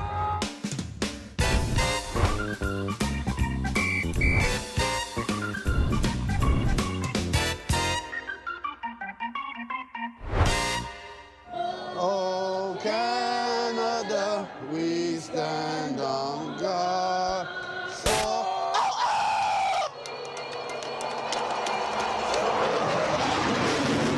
We know how to do business. Standing off on the ground, Walter Fletcher breaks right through. The ball comes out and Deshaun Amos is on it. And this is the second fumble by the Alouettes in this game. So the Argos once again benefit from a Montreal turnover.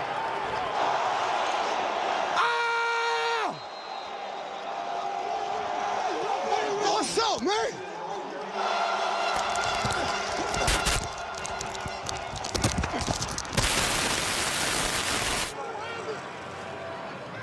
Montreal ball in a 1st and 10. Fajardo moving around the pocket, looking to check it down. He does. For Fletcher, it's intercepted. Speaking of Benji Franklin, and a pick 6.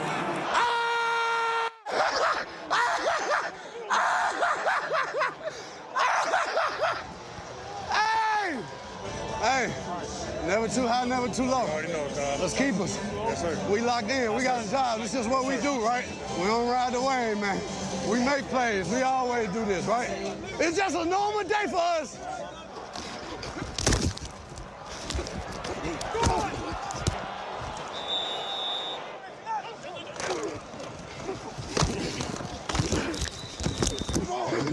Go ahead.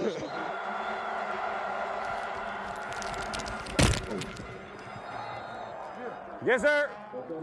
Gonna flip him like that every time. Like taking a shell off turtle. Perfect tackle right there. You're supposed to be in class. You're supposed to be in class.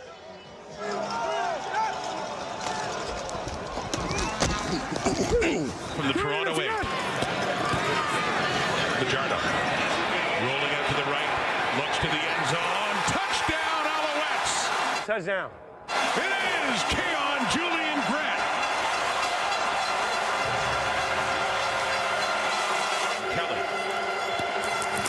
With time again, takes a deep shot. And it's caught by DeMonte Coxey.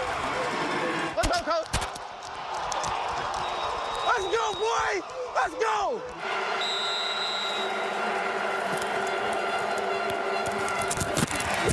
Trying for the end zone.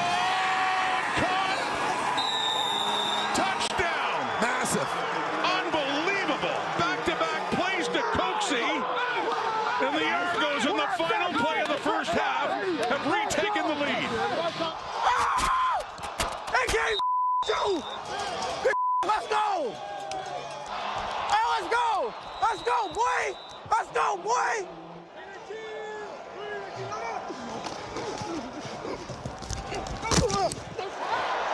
Let's go.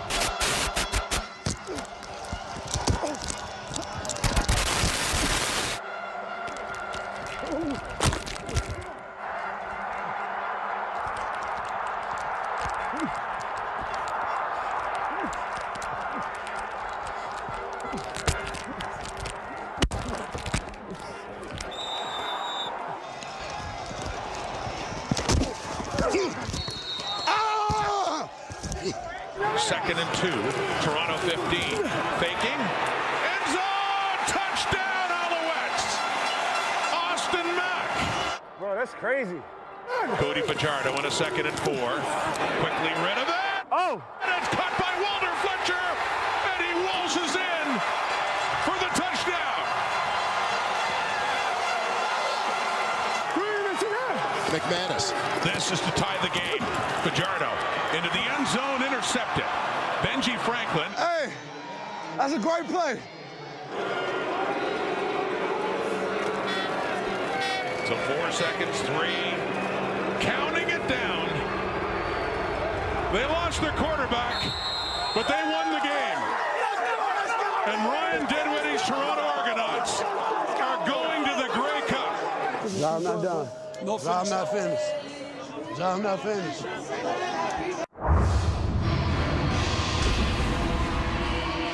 See, that was inception for myself and Jim Barker, because we're watching CFL Wired, and we get the additional CFL Wired, watching CFL Wired, as Austin Mack of the Montreal Alouettes joins us. Was that a horror movie for you, watching the last 5 minutes? I mean, first off, thank you guys for having me. Absolutely. I hate having to relive that. To this day, it's still a little bittersweet, but the Argos is a tremendous team, and it was a hard-fought effort, and it'll go down as one of the classics. Hey, I got to ask one quick one. The all-time touchdown celebration standing on your head. When did that come up with that? And I've never seen it. Yeah, so the week before in the NFL, I saw Drake London and Amon-Ra St. Brown do it, and I said, if I get into the end zone in the East Final, I am doing it. And what's crazy, if you see Charleston Rambo right next to me try to do it with me, he didn't get his legs all the way extended, but it was a good effort, man. It was a lot of fun. Oh, that was an absolute classic. Thank you, guys.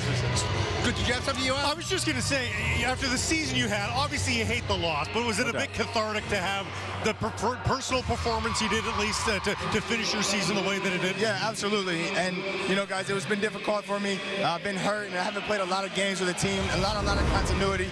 But to have the efficient last game that we had in that East Final, even for myself, I felt really good about it, and I'm excited for, you know, what's to come. You know what I mean? And excited to get back into camp, get right back to work. I've already been talking to the guys, and, you know, we got a lot of time until we get to that point, but I can't wait. Talk about the transition of coming mid-season from the NFL, and the games are obviously different. They're close, but obviously different. What's the biggest transition for a receiver coming back after the NFL? Yeah, I mean, number one, it was very difficult. You know, when you hear from the jump from camp and you're working, you earn your job and you earn your reps, you know, you got that continuity with the team. You know, I came in mid-season, wasn't the same role I was used to the time before. I had to, you know, prove myself again. I had to get back into the continuity with the quarterbacks, my guys, build with the team again, you know, be the leader that I am on the team. And, you know, it's difficult every single day coming right in that first week and having to learn the playbook at a whole different position. It was still pretty similar from the same offense, obviously, with Moss in the year before, but definitely some different changes. Which Canadian Football League rule do you like the most as a wide receiver that's different than the U.S.? You played great at Ohio State. DeVere Posey was in this league and was an MVP in this game also. So what rule in our league do you like the best that you find most advantageous? I love the flexibility that you can have at receiver with the waggle and with being a down south player. I'm usually on the line predominantly, but you have the ability to move laterally down the line, and that right there is a huge advantage. It's really hard to press you in this league, and having that flexibility, I mean, there's a lot of things you can add to your game from a creativity perspective, and that right there is what I try to add into my game all the time. Wow. So again, when you came to the league, you decided to come up here. What was the toughest thing for you in terms of learning the Canadian game? Was it the terminology? Was it the size of the field? When you first came up here, what was the toughest? Yeah, I don't think the terminology is much different. Football, at the end of the day, is football. But it's the timing and spacing.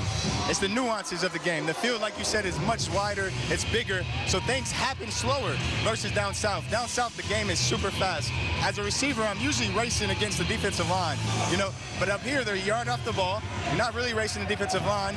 I'm trying to be in the best position that I can be for the quarterback and make sure as a receiver I see the defense. There's another defender. There's 12 guys out there. They play different types of zones. So when you're playing those zone teams, I mean, man-to-man's one thing, right? But when you play those zone teams, as a receiver, you need to know where you need to be at the right time for the quarterback and depending on his drop. And so as a guy, as a receiver, I try and spend a lot of time with our guys, our quarterbacks, especially Cody. I'm like, hey, Cody, I'm talking to you. Hey, where do you need me at when you're here on this play or on this play? And, you know, hey, what read am I on this route, right? And knowing those nuances, and it just makes it a lot easier for my yak and to be in the right position at the right time when our quarterbacks need me. This close this year, it'll happen, I'm sure. Best of luck next season. Thanks so much for doing this. Appreciate it. No, thank you guys. Thanks, Appreciate it. Austin Yes, Mack with the Montreal Alouettes. And, you know, Aaron Korolic told us that he loves the over on the Kenny Lawler receiving yards prop. He also told us he likes Lawler as a potential Grey Cup MVP. So it makes sense that he might be interested in Lawler to lead all players in receiving yards on Grey Cup Sunday as well. Lawler, the favorite to lead all players in receiving yards at nearly 3-1 odds at FanDuel. And also in there is a big name this weekend, Makai Polk as well. Makai Polk, who has been red hot the final third of the season. Tosses to the end zone. Makai Polk. I'm going to go deep today, though. Yeah. Open receiver, Makai Polk. Touchdown number 4. Big play, Makai Polk. Gone for the Argo touchdown.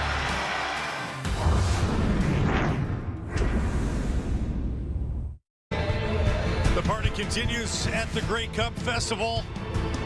Bouncy castles galore. You should see the size of the bouncy castles. As big as the game itself here at the 111th Grey Cup. Bravery unmatched. Heading down the slide. I think that's where Paul LaPolice is right now. While he's doing that, we're going to hear from Milt Siegel. Earlier in the week, we chatted with Milt, asked him who are the 5 key players to watch in the big game here in the 111th Grey Cup. Here's where he went with. Now, every single player in this game is important, but in my opinion, there are 5 players who are more important than any other. And those 5 are who? At number 5, I have Makai Polk. At some point in this game, these Toronto Argonauts receivers are going to have to make a contested big catch. And why not Makai Polk? In my opinion, the best big play receiver in the game. 6'3", long-ranging, he can go up and get it. Big play, Makai Polk. Taken off. Gone for the Argo touchdown. At number 4, the Toronto Argonaut defensive line. They led the CFL in sacks. In the 2 games they played against the Blue Bombers, they had a total of 12 sacks. They held the Bombers to under 15 points in both of those games. They can control the outcome of this game. Fajardo escapes the pocket, loses the ball. It's picked up by Wynton McManus. At number 3, the dread man, Janarian Grant, the best returner in this game. He can adjust the field position for Nick Arbuckle. We can also return one to the house. They also get him involved in offense and screens and reverses. He is the fastest man on the field. He can adjust this game. We just got to stay level. Never get too high, never get too low. Just stay right in the middle, and after that, we're going to climb. Everything going to right for itself. At number 2, the only Winnipeg Blue Bomber on this list, Zach Collaros. If he plays well, Winnipeg will win this game. But in the last 2 Grey Cups, he hasn't played well. He hasn't thrown a touchdown. He's thrown 2 interceptions. In 2022, 236 yards. In 2023, only 183 yards. He needs to play better. And if he does, they win this game. Clark's a ton of time. Down the field, wide open. Who else? Kenny Lawler. Touchdown, Winnipeg. Man, number 1, Nick Arbuckle. Yes, Nick Arbuckle. He doesn't need to play great. He just doesn't need to play bad. He needs to realize that he has enough weapons around him. A great return game, a great defense. If he can go out there and not make mistakes, his team has the chance to win. So those are my 5 important players that's going to determine the outcome of this game. Back with Bo and Jim here on the desk. And other than the fact that Milt cheated and put an entire line on there, rather than just 5 players, but we'll leave him be with that. What do you think of his list? Well, Milt spent a lot of time. I know he did, and it was a very accurate list. But he got the lines wrong. I thought instead of the Toronto defensive line, I think it's their offensive line and helping Nick Arbuckle out. They need to protect, obviously, and give him the time to be able to not feel rushed and those kind of things. But they also need to be able to run the ball and develop a balanced offense. Don't put it all on Nick Arbuckle. I think their offensive line is under a lot of pressure to play great, even more so than that defensive line. Man, I couldn't agree with you more. I wanted to go there. I heard you're already gonna go with him. Now listen, why are we not talking about the dual award winner, Brady Oliveira? Is he not the most important player in this game? I'll tell you, no. The most important player is the guy tasked with stopping him all day. All right, and that is number 48, the Mike linebacker, Whit McManus. This guy right here is being under-talked about. He's one of the best players in the league. Jim, you know this. Every single team, when you talk about playing against Toronto Argonauts, you talk about Whit McManus. Be careful throwing some of those in-breakers. He's always there. He can bait you. He can get back there. You saw him with the interception, pitch it back, take it back for a touchdown. They're going to hand that ball to Brady. They're going to bring receivers in. They're going to bring 6-0 line in. They're going to try to push that down. Number 48 has to stop that and force Zach Collaros to go throw for 300 yards, go throw a couple touchdowns. You're so right. It's almost like the assumption is Brady's going to do Brady things, and you just have to accept it, right? We're not really asking questions of Brady Oliveira going into this game. We'll see.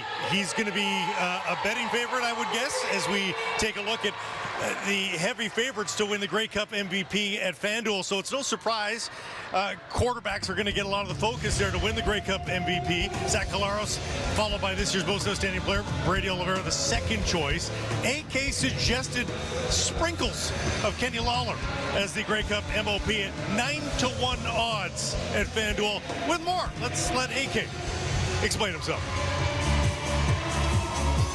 That's exactly it, Blake. I love the matchup for Kenny Lawler in the Grey Cup on Sunday against an Argonauts defense that has given up a ton through the air in recent weeks. We saw Drew Brown rack up almost 500 passing yards in the East semifinal. Cody Fajardo with more than 330 in the East final. The Argonauts defense is vulnerable through the air. I think Zach Collaros has a big day passing, and I think a lot of those passing yards will go to Kenny Lawler. FanDuel, an over-under of 75.5 receiving yards for Lawler. That's way too low. I'm playing his over. I'm playing the alt overs for Lawler. 90 plus, 100 plus, 125 plus, and indeed, Blake, a sprinkling on Grey Cup MVP at plus 900.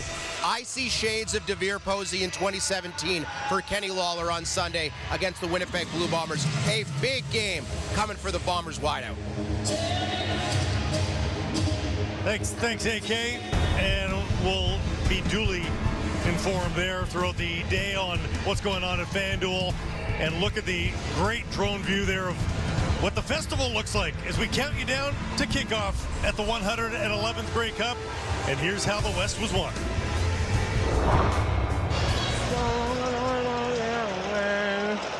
Moving my hips like yeah, moving my hips like yeah. Like that money song.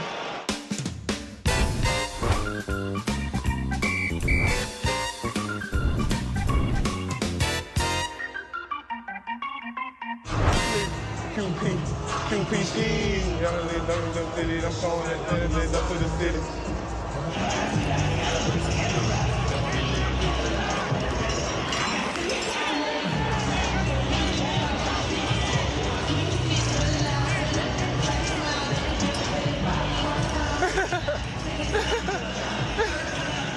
You got it? Hey, man, we've been working all year to get to this point, man. All year to get to this point, man. It's one question. Why not us, man? Why the not us, man? We at the crib. Let's kick these boys out the front door, man. Start fast, finish strong, man, and start with us. And start with us, man. Let's do it. We got man. We got it. It's all us. Let's get it, man. Let's go, man.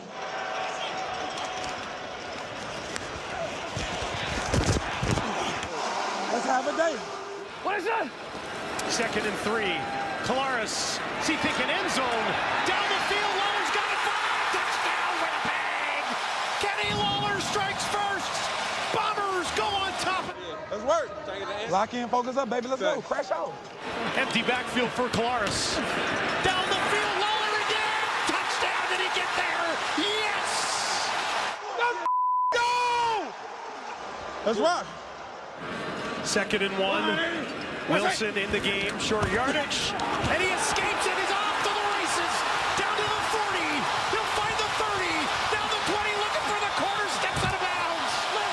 Did not see that coming well. Every time, let's go. Go give me one. Go give me one. Brady Oliveira stands into his left. Collaros and Zodetsky, touchdown. Winnipeg opens it up again. Let's go. 2nd and 7. Riders send 4. Clark, a ton of time.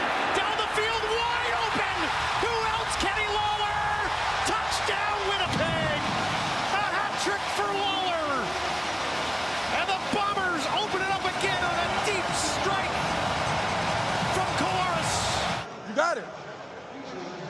Come on. Come on, we good. We good. Harris. What a time. Gets it away, broken up by Ford. Come here. Come here. Come here. 2. Wilson in the game. Gets it to Brady Oliveira. Touchdown, Winnipeg. Big dog. Let's go.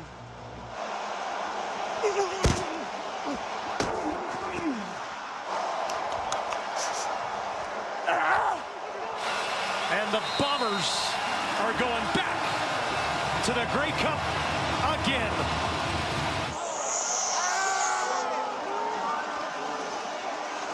Going to that cup. Let's go. We're going back. Yeah. We're going to the Grey Cup. Y'all ready?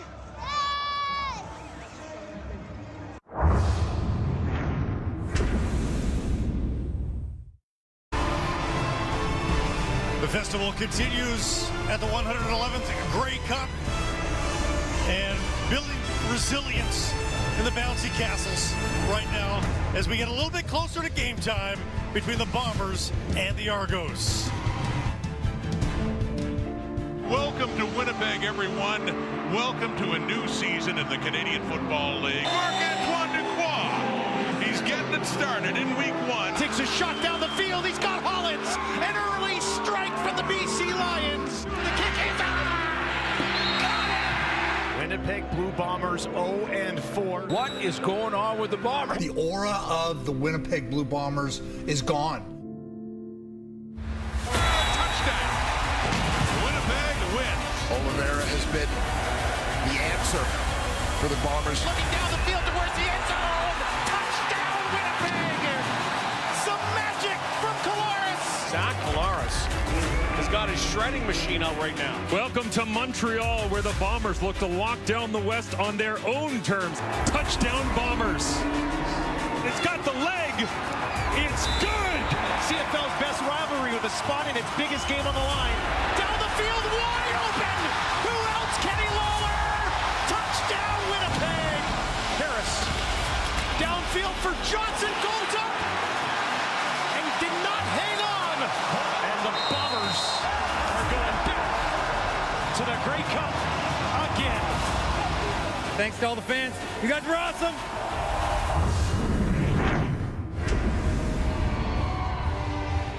It's been a lot of fun already. We've had front row seats here at the Grey Cup Festival. All the cheerleading teams have been through. Jim Barker, Hull Police, joining myself, Blake Price here. A lot of fun. We'll be back with more special guests over the next couple of hours here, counting you down to kick off at the big game. This is a storied rivalry, Grey Cup history. The story, not a pleasant one, though, for the Blue Bombers. Toronto 7-0 all time when these two teams meet in the Grey Cup. It's either really daunting for Winnipeg or they are just plain due to hoist the cup. With the West Side story and walkthroughs for the Bombers, back to Kate Burness and the gang at BC Place.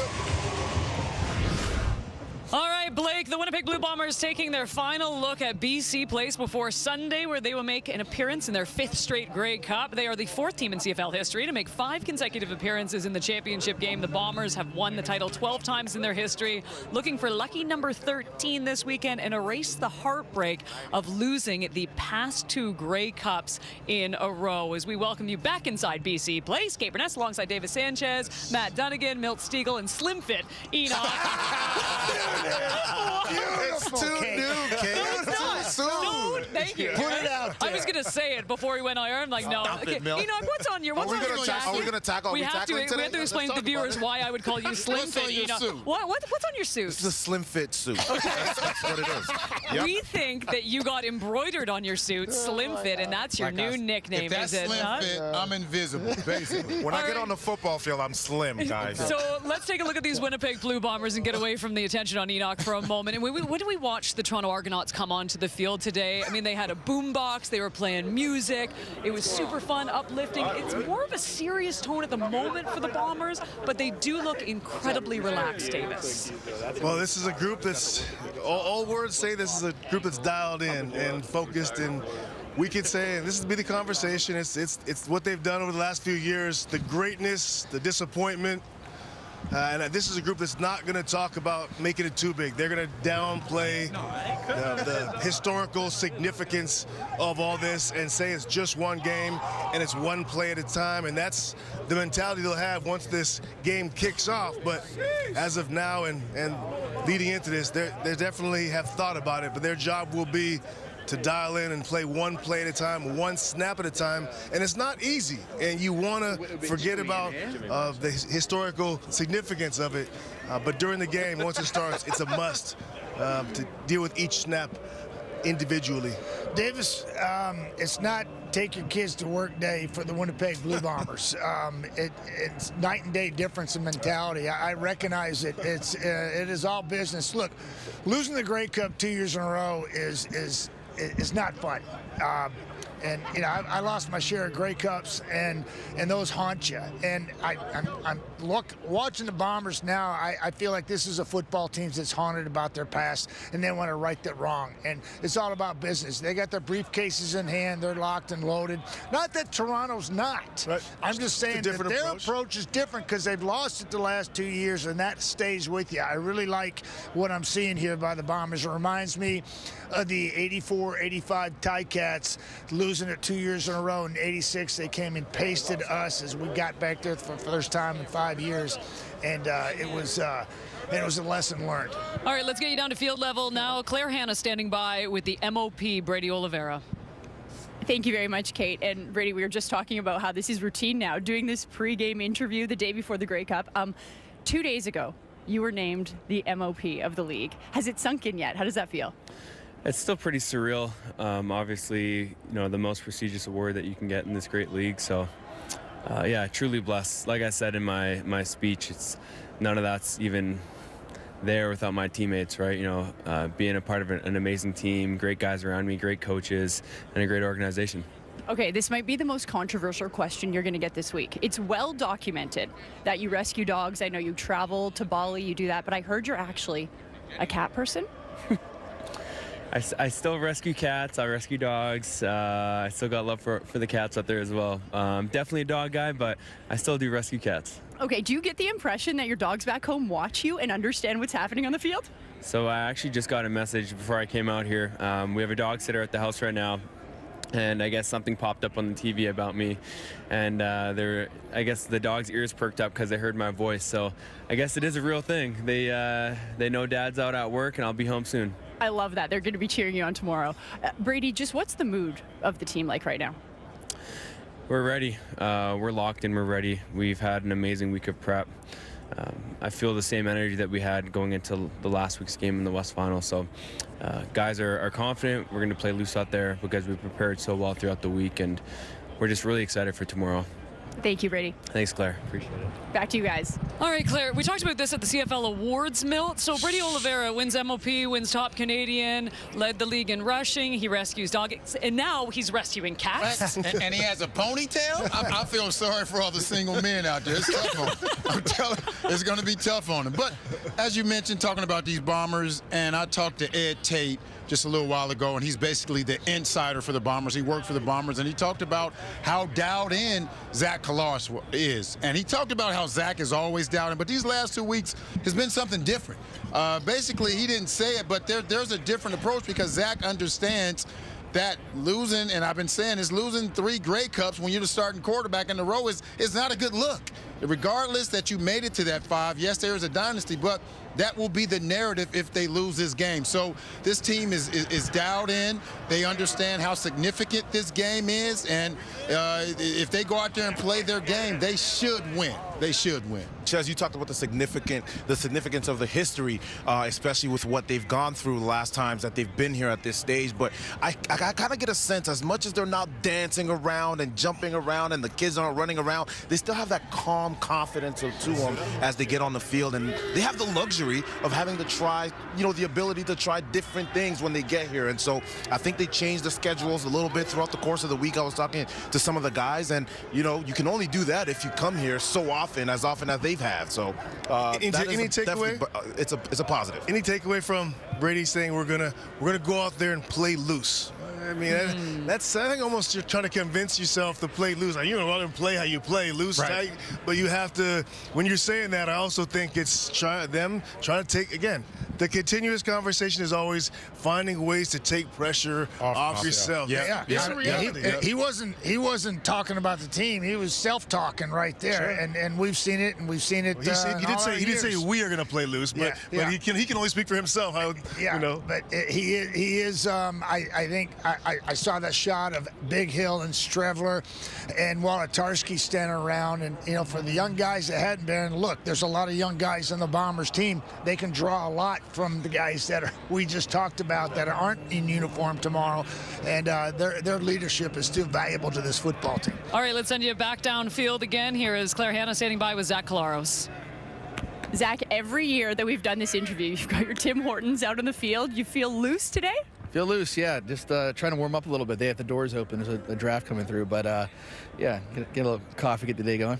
Okay, now it's documented that you're friends with Jason and Travis Kelce, and I know you sent them a little, let's call it a Blue Bombers starter package a couple of weeks ago. They wore, it was Travis that wore your jersey on their podcast New Heights.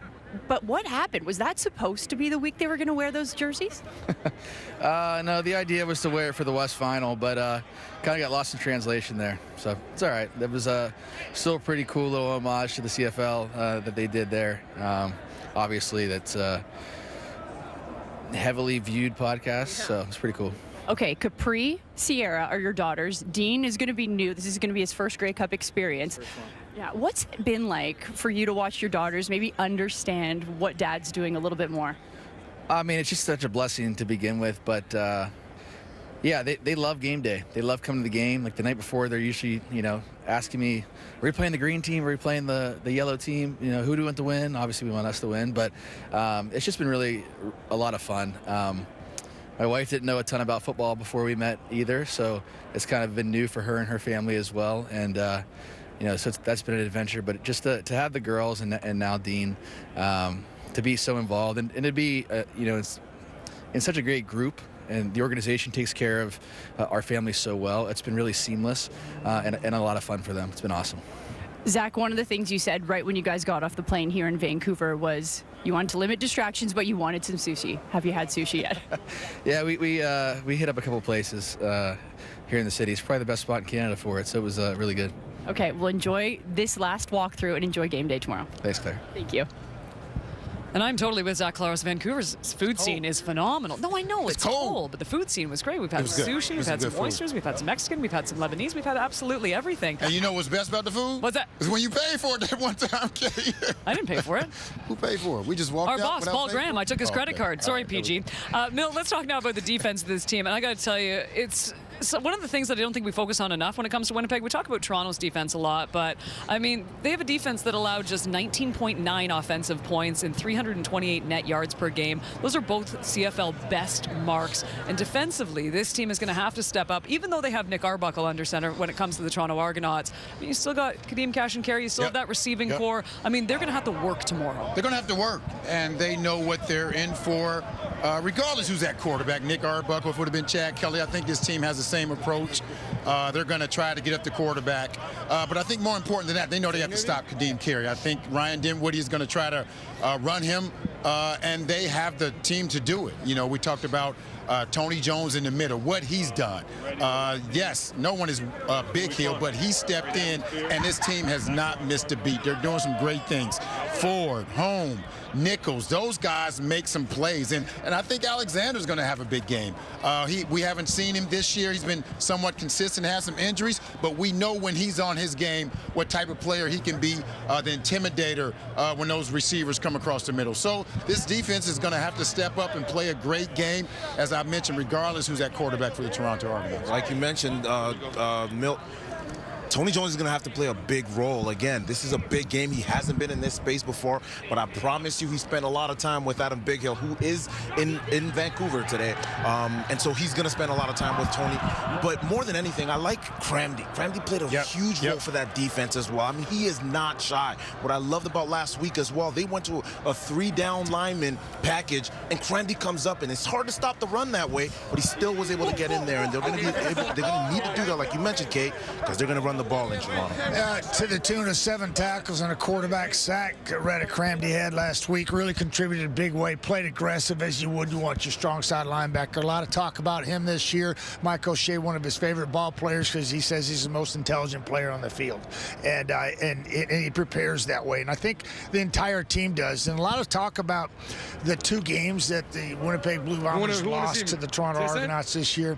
And to me, when I go back and look at those games, the first one, you got your star quarterback, Zach Collaros, out there with 4 new receivers. And his receiving corps had been decimated. And they were low-scoring games. And your kicker misses 2 field goals in that one and 2 in the next one. Those could have made the difference. So they could have easily won those 2 games. But a lot of people talk about Toronto's defense stopping the Winnipeg offense. Well, this team was still trying to figure themselves out in one of those games early on in the football season. And they figured it out because those young players have stepped up in a big way and are producing in a big, and they're going to have to do that again tomorrow. For this Jordan Younger defense, they've been so dominant. Think about, we talked about Sask, how good they were, and the difference between Sask right now, yards per game. They're number 1, Winnipeg is. And Sask is number 2 at 30 yards less a game, or 30 yards more a game. That's a big jump between number 1 and number 2. And really, these guys playing, you're going to see, when you see this Bombers defense play, what you'll see is you'll see 8 sets of 4 defensive linemen, and they're going to see 8 sets of eyes looking at the quarterback. And that's the style they play. Right there, Jordan Younger, their defensive coordinator, that's how the systems he came up in. He's a Rich Subler disciple. That's the way that he was taught. That's the way they play. So it's really a game where your eyes on the quarterback, you're breaking on football, and you got to tackle, and you take away everything deep. And that's what you see for this Bombers team. Right. That's where they'll attempt to have success tomorrow. There was an award created at the award show this year, Comeback Player of the Year. I think a new award that needs to be created is Assistant Coach of the Year. And you talk about that, and that man, Jordan Younger, should be in the running for that. What he's been able to do, stepping in for Richie Hall, has been truly amazing. I mean, he's on the fast track, in my opinion, to maybe be a head coach soon. Yes. Because, he when I was there for a training camp, you saw the players. You can tell the players respect him, and he's been there, and it's been truly amazing. So he's special to watch, and he's special to this team. Not a self-promoter either. He doesn't talk much about himself. That's why I don't hear his name, because he doesn't promote himself. That's an endearing factor about him. I think why, Milt, you get that sense that he's next in line for a head coaching job. And fast-tracked, I don't know if it's been fast-tracked or not. I just know that he deserves an opportunity because of the way he carries himself and the results that he gets from his players. Take notice when guys and you know what, too, you got to give some credit to Mike O'Shea here. He's in his 5th straight Grey Cup as a head coach. I mean, he won 3 titles with Toronto as a player, another as a special teams coordinator, looking for his 3rd Grey Cup as a head coach as the Bombers make their 5th straight appearance, and we send it back to Blake Price. They really want that 3rd win in 5 appearances. Thanks so much, Kate and the gang. Guys, there's no shame in 2 wins in 5 appearances. Just 3 sounds that much better. You're into the majority of the games at this point. Lapa, let's start with you. I mean, how much pressure is, we talked about Collaros individually earlier, but for the team, how much pressure to win and cement that legacy? I would say the legacy is cemented. And just let's not forget, 29 years the Bombers did not win a Grey Cup. I was fortunate enough to work there 3 different times in that organization trying to get that Grey Cup, and it's hard to win Grey Cups. Think 2001.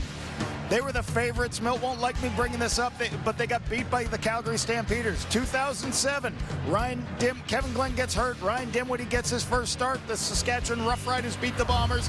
I was the head coach in 2019. We got beat here in BC Place by a superior BC Lions football team. And then they gradually brought the roster back. They started getting better players started competing. Now they have a salad every week. They have an outstanding organization and a place where you can know you're in a championship caliber every year. Yeah, Lapa, you're right, man. They've been a great football team for a long time, right? If they win 3 in a row to start and lose 2, we don't talk about them any differently. But you want to end on a win, like you said, Blake. In 2016, I lost to Henry Burris. I watched him walk off in the sunset. 2017, lost to Ricky Ray. Watched him walk off in the sunset. Zach Caleros, we need to understand and appreciate. If he wins this game, maybe the guy hangs it up. Look at the team you've had put together for so long. Willie Jefferson could walk away. Big Hill, Stanley Bryan, Jay Thomas, Brandon Alexander. A win not only cements this, but could end people's careers in a positive way where they want to walk off with that championship ring on their finger. But the Grey Cup is in Winnipeg next year, and I don't think one of those players you mentioned want to sit there in the stands and watch another team potentially play there. Yeah. I just don't believe that could happen. Right. But in terms of a legacy, this team has dominated the West Division for 5 years. Say what you want about Grey Cup, but this team has dominated the West Division, and they've done it with a style of play that was maybe different. Back in the, in 2018, 2019, everybody was spreading, and it was all no tight ends. You don't run. It's not physical football. It was junkyard football, in the backyard. And they basically came in and have turned it into a physical style of game. And I think you have the two most physical teams in the league playing in this Grey Cup. So I think everything is cyclical in football. As you know, Lapo, in coaching, everything goes around and comes around. We're getting back to a physical way because of what the Winnipeg Blue Bombers have been fortunate enough to do these last 5 years. It's a great point about, we're talking about the Argos offensive and defensive line, very physical. So is Winnipeg offensively, defensive line, and that's usually who ends up at the end of the year in this football game. It's a really good point. Real quick, Jim, is it a swear word? Is the history, the last two Grey Cups, are those swear words in the room, or do you use history? I can promise you this. In Winnipeg, history has never brought up by Mike O'Shea. Yeah, the one thing I know about Michael O'Shea is he could care less about 5 minutes ago.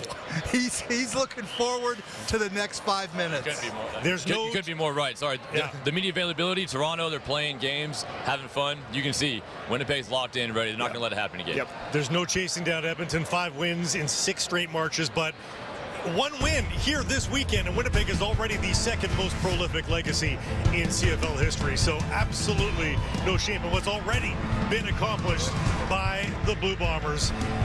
It's dancing time. Joe Festival here, counting you down to the 111th edition of this Grey Cup here in Canada. Welcome back to the Brady Oliveira Show on TSN. Brady Oliveira, touchdown! Rumbling away, down to the 10. Brady Oliveira the 5, and finally pushed out of bounds. We got to see Brady beat Brady Oliveira, and it was over by that point. Oliveira has been the answer.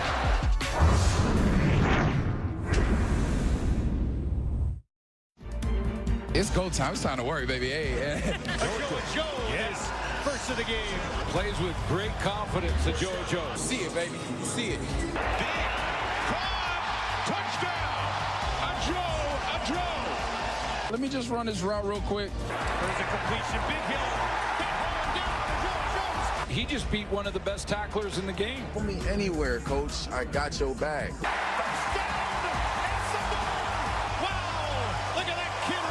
I don't know if he's grimacing or having fun and smiling.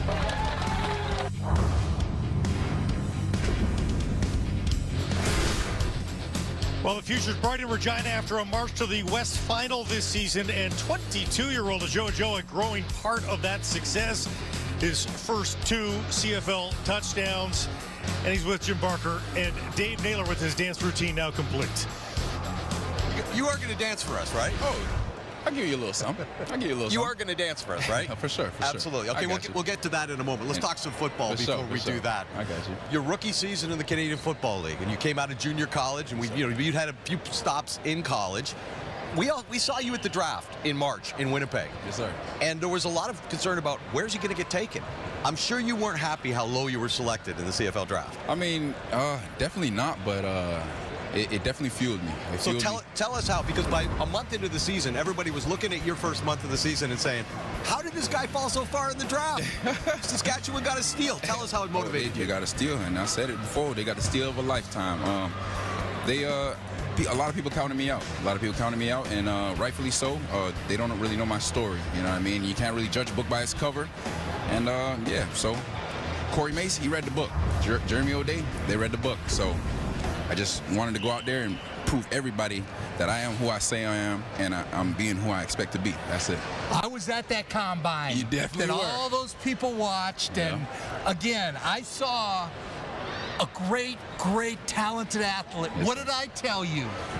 You told me that, and take it with a grain of salt, everybody. He told me you are not a good football player right now. That's exactly what he said. He said you have to show everybody why they need to choose you. You know what I mean? 4 years and you got nothing to show in your collegiate career. Oh boy, I took that to heart. I took that to heart, and I appreciate Jim Barker right here because the season I had is solely based on him, for real, honestly. But hey, yeah. Well, I was proud of you too, watching you. When you make a play, you energize the crowd, and energizing the crowd in Saskatchewan is huge for that football team. Yeah. And more than anything else, you bring energy. Almost that. Absolutely does. Physicality, fluidity, those are the things that we see when you're on the field and you got the ball in your hand. Thank you. Hey, let's go back to that, March, and that comment that Jim gave you. Year one for a receiver in the CFL is a ton of learning, a ton of development.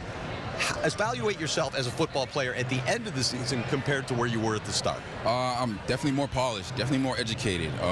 It's just like when I came in, I didn't really know what to expect from this league. You know what I mean? I'm playing American football, and it's just boom, big change. But Mark Mueller, Marquay McDaniel, shout out them boys. They definitely pushed me and just made me want it. Made me want it. Like I was like, I'm gonna make sure I give you guys no reason not to put me on that field. You know what I mean? If you need me to learn W, Z, R, X, Y, it don't matter. I'm gonna learn it and I'm gonna play it to the best of my ability. So yeah. Yeah, it was, like I say, it was impressive watching you because I still see the times when you maybe don't finish your route and you don't, but I also see the times when you go down and crush guys in the running game. I mean, you're not afraid to block. You have all the things in the world. What do you think you need to improve on the most to continue up your, I mean, your limit is through the roof. Thank you. So what do you think you need to improve on next year to take that next step? Consistency. I just need to be consistent. I need to bring it every single day, every single practice. It don't even matter. Like, if I'm hurt, show gratitude to the game. Go learn more film. You know what I mean? Like, just show gratitude and be consistent. Yes, sir. One of the things that does define you, I mentioned, is physicality. A lot of receivers don't like to block that much. A lot of them don't have that physicality with the ball in hand. Tell us about that that aspect of the game. I heard when you were in high school and you were playing safety that you could absolutely lower the boom on people. You better ask. You better ask about me. But to answer that question, Corey Mace says it all the time in the locker room. Shout out Big Dog. Be selfish about being selfless. And Jamarcus Yoshi Hardrick, shout out my dog again. He said love shows different on film.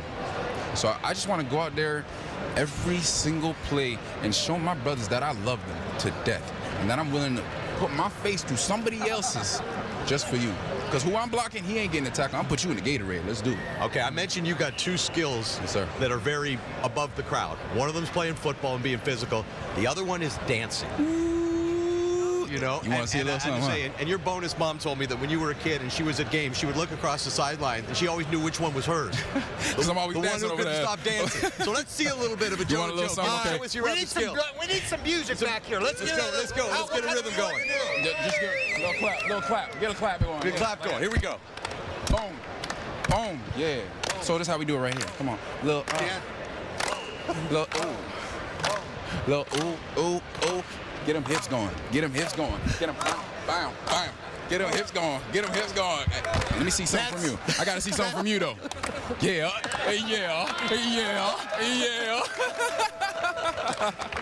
Hey, you too, Dave. Don't be shying over there. Let me see a little something. I ain't dancing, man. I ain't dancing. I'm leaving that to you. Now, Joe, next year I expect to see you playing in this game. Most definitely. Staying healthy all year. Yes, sir. And doing what Corey Mace wants, which is be physical. Two most physical teams in the league are playing in this game. Yes, sir. You guys are that far away. Yes, sir. You make the difference. You give me one dance step that I can work on? Do this one right here. I'm going to just give you a little one, too, okay? So it's boom and boom. So it's in, and in. Yeah, so you got to hit it like this, though. Yep. That's the part I can't do. Wow. Blake, back to you, man. Yes, sir. Back to you, Blake. Well, that is an impossible segment to follow. I really don't know how we go from there to here at this point. I'm glad I wasn't down there. Dave Naylor will not be in Electric Circus anytime soon, I don't think, although we could call that segment Electric Circus. If he was in this game, that'd be the kind of player you'd be like, sneaky guy who could do something that really opens up his career, opens up a lot of people's eyes. Let me ask you guys a little bit of a secret weapon, a breakout player in this game, and it may be a player that had a good regular season, but is yet to establish himself on this kind of a stage. Well, I'll talk about someone who had a great regular season. It's going a little bit unrecognized, I'd say, and it's because he's on the same team as the most outstanding Canadian, but a guy, Tyrell Ford, a guy that could have been up for the award, 7 picks. First guy since David Sanchez, a Canadian to have that many interceptions. Listen, he was a guy, like, when I had to play against him, what we did is we tried to attack him a little bit. But that's because there's not a lot of places to attack. And it's not because he's not a good football player. He's an amazing football player. But we had to bring in 6-0 line. You got to bring in a fullback so you can get at least a one-on-one every now and then. Because if not, if you walk out there with 5 receivers, guys, Winnipeg's playing 9 DBs. They've got 3 guys that can rush the passer, and it's going to be a tough day. But this guy right here, 5 routes, double move, triple move, up, down, comeback, doesn't matter. Put the ball in the perfect spot. His hand's still almost right there. For me on the Toronto Argonauts side, I want to talk about Mackay Polk. Spectacular season for this young first-year football player from Mississippi State. Receivers, it takes a while. When they come up here, it's very difficult because of the waggle, understanding the extra man on the field. So you could tell he had abilities. The coaches really trusted him. Here's how you know they trusted him. Don't forget, Rasheed Bailey was the starting receiver on this football team. He was also their leading receiver on the team, leading explosive plays. Right. They wanted to release one American because of their Canadian depth. They released Rasheed Bailey and kept Mackay Polk. And he's gotten better and better. 61 catches, 1,024 yards, 5 TDs this season. The last time he played this Bomber team, he had 82 yards. Yeah, he gets better and better every week. And again, you just got to grow. I could hear Pete Costanza talking to him early in the season saying, Lapo, this kid's going to be a really good football player. We just got to give him more time. And, you know, he's certainly been a great player for this Argonaut offense. 2 guys are going to be going up against each other on Sunday. Yeah, absolutely. We heard from one forward. We should probably hear from both of them. Claire Hanna back at BC Place Stadium with Tyrell Ford. Here with Tyrell Ford. And Tyrell, you were with this team in 2022. Last year, you were with the Green Bay Packers. Have you noticed any differences in the mentality of this team in the year away? Not really. I think it's a good core of the same guys, same mentality, and I think that's one of the reasons they're so successful. And I'm just glad to be a part of it. Okay, everybody knows your brother Trey also plays in this week. How much have you guys been talking this week, and has he been giving you any tips or maybe advice for tomorrow? No, not really. We just grabbed food together a couple times. That's pretty much it. And my niece is up here, so I've seen her a lot, which is nice. But other than that, yeah, he's just there to support me, and he wants to watch the game. Bobby, your dad, has sacrificed a lot for both you and Trey. What does it mean to him that you're going to be playing in the Grey Cup? I think it means a lot to him, especially the fact that he actually came out. Usually he only goes to like my games around Toronto. So for him to come out, it's special. And I mean, he's just a proud dad. We went out for dinner and he's wearing my shirt when we're out for dinner. So it's embarrassed you? No, you can't be embarrassed by family and friends. My biggest supporter, and I really appreciate him. What are the next 24 hours going to look like for you? Well, I'm going to finish watching Outer Banks. I got a couple episodes left. I think we have a couple more meetings with the guys, and yeah, probably a phone call to my girlfriend. That's about it. We'll have fun tomorrow. Thank you. Thank you. I appreciate it. Thank you. Great to see the Canadian players putting their stamp on this great Canadian tradition. And the Grey Cup Festival, another great Canadian tradition. Amar Doman, owner of the BC Lions, when we come back, but let's savor some more Tyrell Ford. Another guy that we had to mention, we only talk about his brother, is Tyrell Ford. I'm looking for him to have a big game. Intercepted! Ford will take it away! And that will do it for the Banjo Bowl! Intercepted. Tyrell Ford adds to his total. Tyrell Ford is a shutdown player already. Yes, sir. Short-lived career. Just love watching that kid play.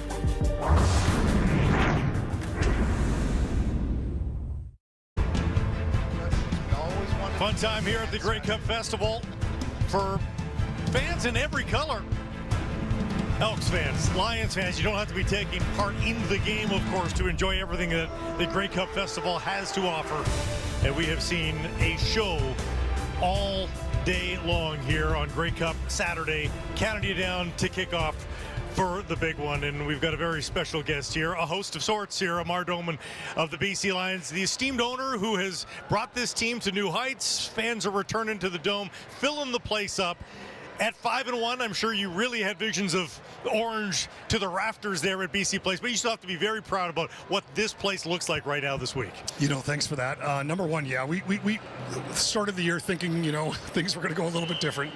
But I'll tell you what, being here around the fans at the Grey Cup, our job is to produce the best product we can for the CFL. When we came into the business here, I'm going to say just over 3 years ago now, we wanted to resurrect the business in BC, the fan base. We had 6,000 kids through in the last 2 days, all wearing orange. We're doing our best, and I'll tell you what, it's evidencing by the fan base showing up at BC Place, and it's also evidenced, quite frankly, I would say, by the older and younger generation. I'm after the younger generation as well. They got us. I got a question that I'm just dying to ask, and I'm going to do it. Okay, so, I mean, you put a lot into this football team. I mean, your heart and soul. How pissed off were you when they lost the semifinal? I want to finish this. I've been a coach and a GM, and I'm telling you, I go in and I'll kick. I might do things by myself. How pissed off were you, and then what did you do to get your anger out? You know, if you were pissed, I was definitely feeling it. I'm still a bit gutted. You know, it was just such a topsy-turvy year. I'll get to the last part of your question in a second, but the year was so like this. You know, we had 3 quarterbacks. A whole bunch of things were changing and injuries. It was a very difficult year to, you know, deal with. And I always say I'm the biggest BC Lions fan. I'm not trying to coach the team or pick players or do those kind of things, but really, I'm going to tell you, it personally hurt for sure. You know, we'd win some big games, and it was, you know, we finished 9-9, so that's a tough way. I think whether you're a coach, whether you're an owner or anything, you're up one, you're down one. You know, it's like, you know, being at the tables or something, and you're winning some, you're losing some. You're not getting anywhere.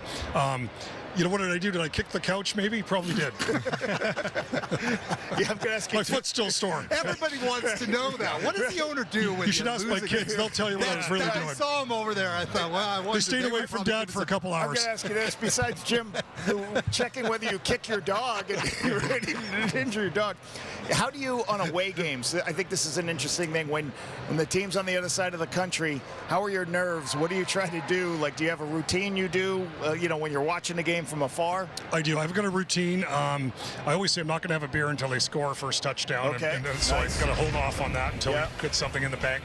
And I like to have the family and kids over when they're on the road. And really, again, you know, my kids are all young, you know, almost 15, 13, 11. Their friends are all into it. So again, kind of spreading that around when they're on the road and hosting a good party at the house. Let me ask you this, is, you know, you have a very successful company. Maybe tell the fans 1 or 2 things about it, but I'd like to see, like, what did you bring from your corporation to the BC Lions? What's one thing you can think of that to help with whatever culture you're trying to build? Yeah, certainly. I won't bore the fans today with, you know, our lumber and building products businesses. We've gotten quite large, and our family's been in 100 years. What we've tried to bring to the BC Lions is, out of the business aspect of it, number one, class, honesty, and investment. So those 3 things, I think if we can continue to do that here in BC, this brand will get bigger and bigger. And you can see what's going on here at Grey Cup. You know, even though we're not in this tournament, we are having an absolute great party here. So if we can continue to be a class organization with who we hire, who we put in the right people, right place, all that old stuff that we all know, right? We're committed to doing that here for decades. We're not going away as a family with the BC Lions or the CFL. And if I can help the CFL in any way across Canada, I am all in. Outstanding. Thank you. You're also a concert promoter of sorts, because you've been getting this reputation of kicking off the season with the band. We're thinking Jonas Brothers right now. Our minds are, but Fitty, LL Cool J, have you cast the line in the water yet for next year's big guest? Well, we kicked it off the first time with One Republic, which was amazing, and that Top Gun hit, and that was super. We're just kind of getting rebooted here, and my strategy there is, look, let's get everybody to come into the building, even people that may come just for the act. I don't care. Come see. They're going to hang around for the Lions game. Yeah. They're going to see the experience and the show that we're putting on, so we just have to bring them in. And also, who doesn't like a big, huge kickoff party? So we're going to continue to do that for years to come. It's going to be tough to top 50, though, to be honest with you. What part of watching a game do you enjoy the most as a fan? And I mean, as a fan, as an owner, is it different?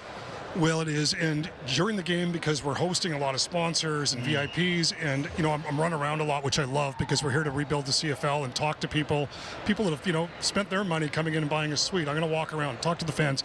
So when we're doing that, that's great. I get home, I watch you guys, I put on TSN, and I'm there up late night, get a glass of wine going. I'm going to watch that game, watch the great commentary TSN has, because I love hearing that and the different analysis. It's a bit blurry during the game. Real quick, what's a crazy thing about this league or just football in general? Like, I didn't know the computers or this and that, or like the practice schedule. Is there anything crazy when you took over? Like, what's going on with football? I never thought this happened in football. Frankly, it was all that stuff, like the days they practice, the post-games, moratoriums, all those kind of the autopsies after the game, all that stuff. And then really learning about how there is no off season.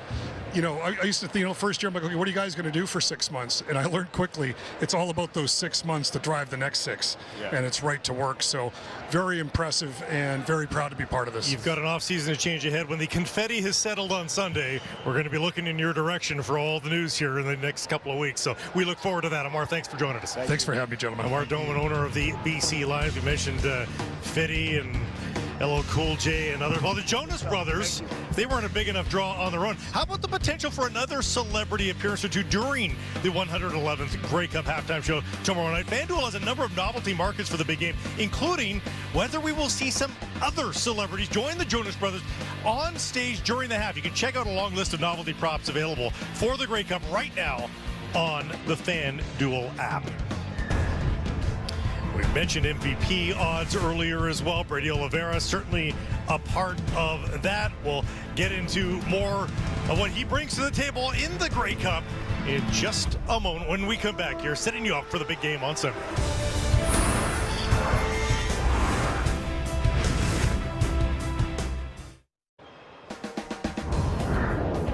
On Thursday, Brady Oliveira was named this season's most outstanding player at the CFL Awards. The Bombers running back is the first Canadian MOP since John Cornish in 2013. Oliveira was also named most outstanding Canadian for the second straight season as well, and caught up with our very own Farhan Lalji following the award wins. Brady, we've had the other award winners hold a mic in one hand and their award in the other, but you got two hands full. What's it like to be the fourth Canadian ever, first for Manitoba to win both MOP and Most Outstanding Canadian? Man, it's a blessing, honestly, truly a blessing. Like I said in my speech up there, none of this is possible without, a great team around me, great coaches, and being a part of a first-class organization. So standing up, stood up there with two awards, but, this is my teammates' awards as well. I owe it all to them. When you hear your name alongside names like John Cornish, Russ Jackson, Tony Gabriel, and, of course, George Reed, what goes through your mind? These guys are legends, man. Legends, Hall of Famers. The fact that my name is even mentioned with them is crazy. I never thought in a million years I'd be standing here next to you with two awards in my hands and being mentioned alongside of those greats. So I still got a long ways to go. I still think I'm very young in my career. I still think sky's the limit for myself, and hopefully I continue to put together great performances on the field, good seasons on the field, and ultimately end up winning more championships. 3 straight years over 1,000 yards. You've led the league in rushing the last 2 years. Take me through what's allowed you to be so durable. Yeah, that's the name of the game, right? You want to be available, and I think for me it's been recovery. It's truly finding a way to get your body back to as close to 100% every single week, even after a heavy workload the week before. So, spending a lot of time with Al Couture, our head of training staff, and all of his support staff, man, they make me a priority there and really do whatever it takes to get my body back for the next game. And like I said, recovery, making sure I sleep over 8 hours every night, doing all my hot and cold sessions, and stretching and mobility. And I take that really seriously, and I think that's what allows me to play so strong every single week. And it didn't start that way this season, right? I mean, you were limited throughout camp. The entire team was dealing with a little bit of that early. Take me through the journey, as much as this team struggled in those first 6 weeks of the season to get to where you are now. Yeah, it's been a battle. You know, obviously the way the season started, 0-4, 2-6, you know, me not participating in training camp, getting hurt in that week 1 game, and then missing week 2. You know, it was a slow start for myself, and I think lots of others on the team. So we just needed to get back to the style of play that we know we're capable of playing. And for me, it was getting to, you know, continue to always grow my football IQ. And I think I have a pretty good chemistry along with the offensive line and the receivers and trust in Buck. I think for me, it was physically, my body wasn't there yet. And I think it was a slow start because of that. And then once my body got back underneath me, I think we hit it running, and we were finally getting back to our identity and playing our style of football. Last thing I'll ask you is, I know these aren't the trophies you want. The one you want is on Sunday. How's the team feeling? What will it mean to you to get that one done after the last 2 seasons? Yeah, no, these aren't great and all, but I would take a Grey Cup win over these any day in the world. So, you know, the guys are feeling really good right now. You know, practice has been good. We've been flying around. You know, guys are confident, and again, we're confident because we put so much work in. We have great weeks of preparation so that when we go out there on game day, we can execute and play at a very high level. So, you know, we're excited for Sunday. Obviously a big test ahead of us. You know, we know how good Toronto is, especially their defense. So I'm looking forward to it. I want to always play against the best and beat the best. So I'm locked in and ready to go on Sunday. Congrats for this. Good luck. Thanks, Farhan. Appreciate it. Look at the company he keeps, legendary company and limited company. Just the Fantastic Four here of John Cornish, Tony Gabriel, Russ Jackson, and the one and only Brady Oliveira this season. Most outstanding player and Canadian in the Canadian Football League. With more of this huge season and the potential exclamation mark on the season tomorrow, back to BC Place with Kate and the Pep. Relaxing right now, but Brady Oliveira ran for a league best 1,353 yards this season, just named the top Canadian of the league and also the MOP, the most outstanding player for the first time in his career. A tremendous season once again by Brady Oliveira. Kate Burness back alongside David Sanchez, Matt Dunnigan, Enoch Mwamba, and Milt Stiegel as we get set for this 111th Grey Cup. Can't wait to see what a guy like Brady can do. As I just mentioned, on Thursday night at the CFL Awards, he won MOP, he won the top Canadian, but now imagine if he won the Grey Cup and MVP in this game. It would be among some elite territory, because the last time, back in 1969, it was Russ Jackson who won all of those awards. And my goodness, if you're a Canadian and do this, you go down in history forever. Not that he already hasn't done a phenomenal job in his career, but just to add that extra cherry on top. And Milt, during the week, we were talking a lot about Brady and the impact that he needs to have in this game. And you brought up a great point. In the 2 Grey Cup wins that the Bombers have had in the past 4 seasons, he really didn't do too much in the big game. It would mean everything for him to do something in this one. As you mentioned, he didn't do anything in 19 because he wasn't playing. In 2021, he was on the team, but he didn't register a stat. So now he's trying to put it together. Yes, he played well in the last 2 Grey Cups, 82 yards in 2022 and 119 yards last year, but he didn't win.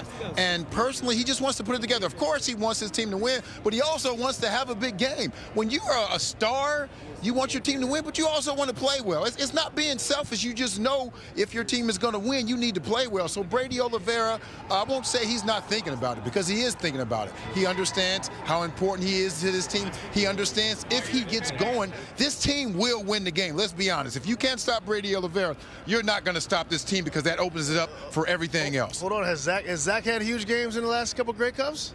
No. So that's their two star players, and both different ways to have success. They both want to have big games. I know that Brady is the most valuable player in this team, most outstanding player in the league.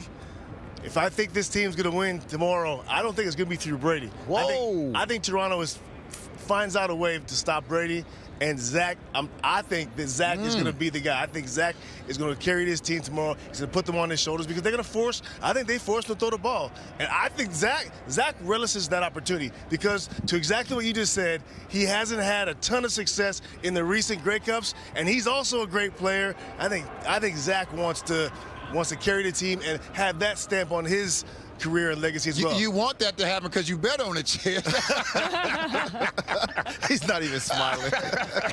But when you look at Brady Oliveira, he's got literally everything that you would want to have in a running back. He's got the physicality. He's got the strength. He can get some yards after contact, and he can continue to play. His physicality, obviously, is one of his biggest attributes. But one of the things that we often overlook is his patience behind the line of scrimmage. Obviously, the scheme plays a role in that, but his ability to be patient, to watch the plays and the holes open up, and sometimes take a couple steps to the left, to the right, just to buy some time, I think is amazing when you look at him. Because, yes, he is physical. He can do that.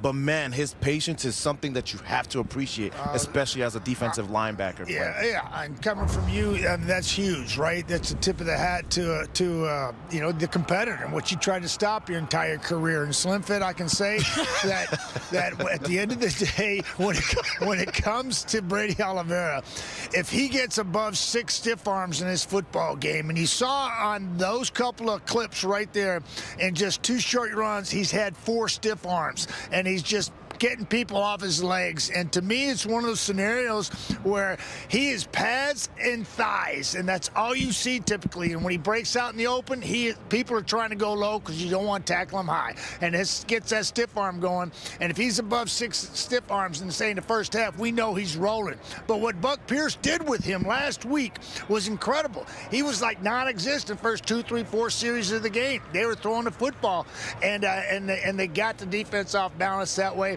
And to me, then he took over. And if you start playing Brady ball and play with a lead like they did last week, that's a tough combination to Real stop. quick, Slim Fit, how many times did you get stiff arm from Brady? No, he never got me. No. He never got me. Hey, check the tape. What? Check the tape.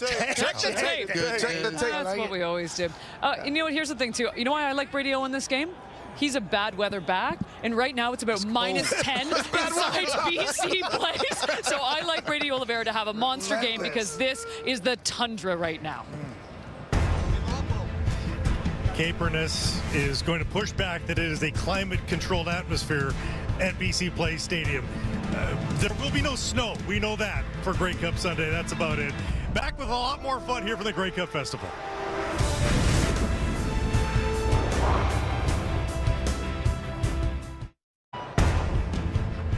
The festivities continue at the Grey Cup Festival, and on inside you can join the kids zip line, but for those that are a little braver of heart, you can go outside and jump on the big one. On Tuesday, Kate and Milt did just that. They took to the air at the Grey Cup Festival. I don't know if it's a trying out the RBC Harbor zip line in downtown Vancouver. One of 2 zip line options out there, with the other happening overlooking the city. It's a tight race as well over the beautiful waterfront. Kate would ultimately get the win over her fellow panelists. One of the many activities, though, that one can take in here this weekend at these Grey Cup festivities for the 111th Grey Cup. And we are getting ever so close to the final hour here. Jim Barker, Paul Lapalisse joining myself here inside the sails, as they're known on the waterfront of BC or of Vancouver. Guys, I'm very jealous. You guys seem to have a lot of fun just throughout the year on this panel. Do. Yep. Yeah, it's a lot of fun to be able to kind of come together each week. A bunch of us, we watch a game, we get to talk and spend a lot of time together and enjoy this great game and just enjoy our friendships. Well, Kate she's kind of the instigator of the whole thing. She's trouble. And she knows how to push all of our buttons and get us to do things we have no business doing. So it's a blast. Everybody gets along great. And I think that's what helps the show work the way it works. Absolutely. Here's some highlights of the year that was. Oh boy, this could be bad. There we go. Straight. Gentlemen, it is nice to be home. Mark Fulton, our Fender guy 69 here, said the first CFL season with the CFL on TSN panel, the wardrobe rankings. Surprise! Here we go. Surprise! Here we go. Mark? This 3-minute warning is dedicated to Dwayne Ford. 40. Tired of people telling me I can't block. Oh my God. Oh my goodness! Get back in frame. No one can see. Oh, Enoch took him. Tired of people telling me I can't block. 2 weeks ago, Milt attempted to block Enoch. It was a disaster. At halftime, Milt has informed me he would like to get his revenge. Let's go, baby. Things have changed. I'm ready, baby. Here we go. Ready. I'm winning.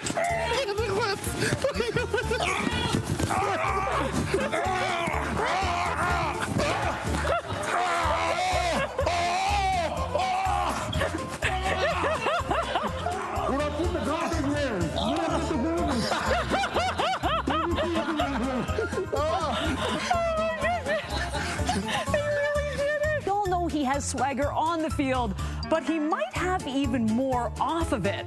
Well, not as much as the panel. You know you want to do it, do it, do it, do it. You know you want to do it, do it, do it, do it. You know you got to do it, do it, do it, do it. You know you want to do it. Yeah, we all know I look the best. Here's Matthew Shinetti. It'll be very interesting tonight what Montreal does to move him around to make sure he gets as many opportunities so he can get some of those high points. Hey, Kate, speaking about high pointing the ball, I'm going to have jump this guy for a ball. Let's go right now. I love that I get to be the QB for this. Oh, you brought your gloves? Yeah, look at this. This is ridiculous. I'm going to laugh a little bit here. I love this. Ready? Throw it up, throw it up. That's actually really good. That is such a good catch. As someone who has had a chunk of hair pulled out, that does not feel nice whatsoever. I'm not believing Janarian Grant that didn't hurt. Maybe we could reenact a little bit. Okay, I like this. I like this a lot. Yes! I got one! You got one. I got one! Back when I had hair, when I had my long ponytail. How long ago was that? That was probably 30, 40 years ago. Like never. Rod, Lapo, Farhan, you aren't the only ones who are prepared for country nights. Well, it isn't John Wayne. Country? I thought the CTR was for construction. Thanksgiving, it's a family affair, so of course Peyton LaPolice had to rejoin us in studio. We met back at the 2015 Grey Cup. She's here to help me break it down. And guess what? They grow up so fast, just like when Milt met baby Enoch. I hate that Tom, Bill. Watch this celebration.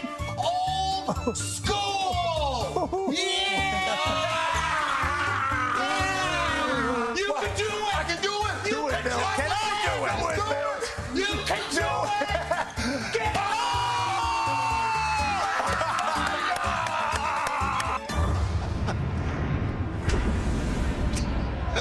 I'm glad they laid down the moving blankets for Milt going horizontal. They call this work, don't they? It doesn't look like it's much work for you guys.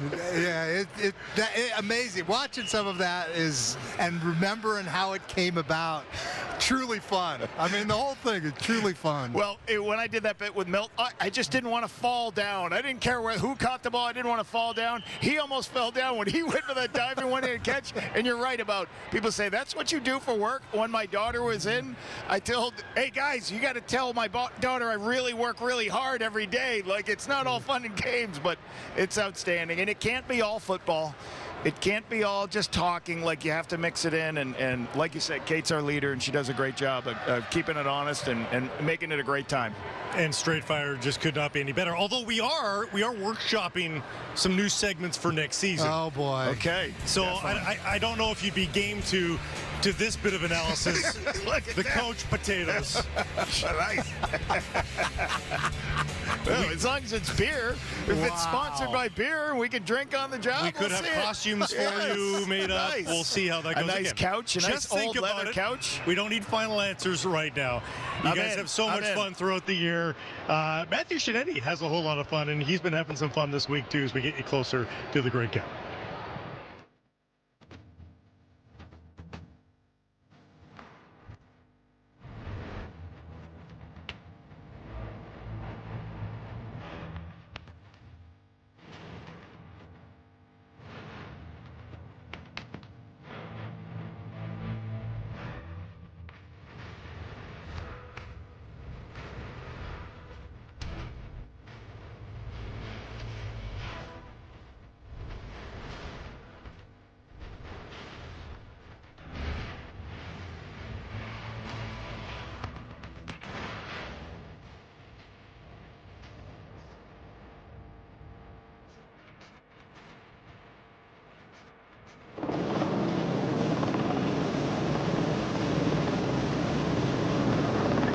that's more exciting than anything I've ever done on the sideline.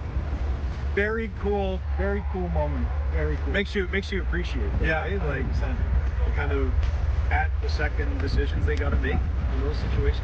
It's crazy.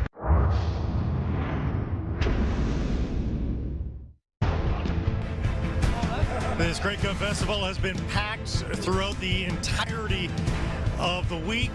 This day on Saturday, of course, with the game so close, everybody's very excited to fill that place, BC Place Stadium, for the game tomorrow. The game starting to take a little bit more focus. Back inside the Grey Cup Festival, joined by yet another guest who's looking very weird still. It's still odd seeing you in a different color. John Bowman joining us after 14 seasons with the Alouettes, 9-time CFL Eastern All-Star, and as the jewelry would tell you there, folks, he's been to this game, he's played in it. It must feel weird to be on the other side and just kind of looking at it. I mean, unfortunately, I've gotten used to it over the last couple of years, but playing in the game, getting that experience early, I think 06 was my first year, and we went to the Grey Cup, and getting just a taste of it, and you can tell your guys, hey, this is what you want to do every year. And we went 4 times in 5 years, and I thought we were going to go every year, and I didn't go back ever. A lot of us get that feeling, don't we? For sure. That's the way. How long have you been coaching now? I just finished my 3rd year coaching. All here? All in BC. So this is your not your 3rd real cycle, because now you've established yourself. Yeah, for sure. And I hear your name all the time about being a coordinator. I know we're not going to talk about that, but I hear it all over the place. What's it like going through your first time of hearing all the rumors and am I going to be here or who's going to be there? Truly, I think fans would love to hear what it's like for a young coach going through that for the first time. And I'll just say it's exciting and it's nerve-wracking. I mean, you've been a coach many years. When you're just getting in and you're scared to get fired and you don't know if people are catching on to what you're trying to teach, but you're excited because you see, like I got Matthew Betts and I got Sione Tuema and I got Covington and Josh Banks, and they show my coaching in their action, and that's my resume. So you're excited because you know what you can do. Well, I'll tell you what, man, I've been going against those guys, and I know they're being coached up well because I used to feel a lot more comfortable in BC, and about 3 years ago, all of a sudden that D-line started getting there a little bit faster. Yeah, and you feel them, Bo. For sure. So you prepared for both of these teams. For sure. Which offensive line? I mean, what are the differences between Winnipeg and Toronto's offense? They're both physical. For sure. What are the main differences, though, as a defensive line coach, and you're preparing your guys that you look at? I mean, and I'll say this as no slight to any group. They all got their strengths and weaknesses, and we know Winnipeg's been together longer. They're a little bit longer in the tooth. They work together better than Toronto. Like, as a group of 5 or 6 or 7 sometimes, Winnipeg jails and they move the front and they do all of that. Toronto, individually, guys can win their matchup. Like, from left tackle all the way to right tackle, one-on-one, they can handle business. To me, Winnipeg does it more as a cohesive 6 or 7, 5, and a running back. But both great groups, and I think it should be a good game. All right, so then without being politically correct, then, who's going to have the most sacks? Which O-line do you want to go up against? If I was playing, no, I mean, I think the way Toronto plays, they should have more sacks because we know what Winnipeg does on second down and longer downs. But I think Toronto's defensive line should win the battle. Okay. Now that's great information. How far away do you think you are from being a defensive coordinator?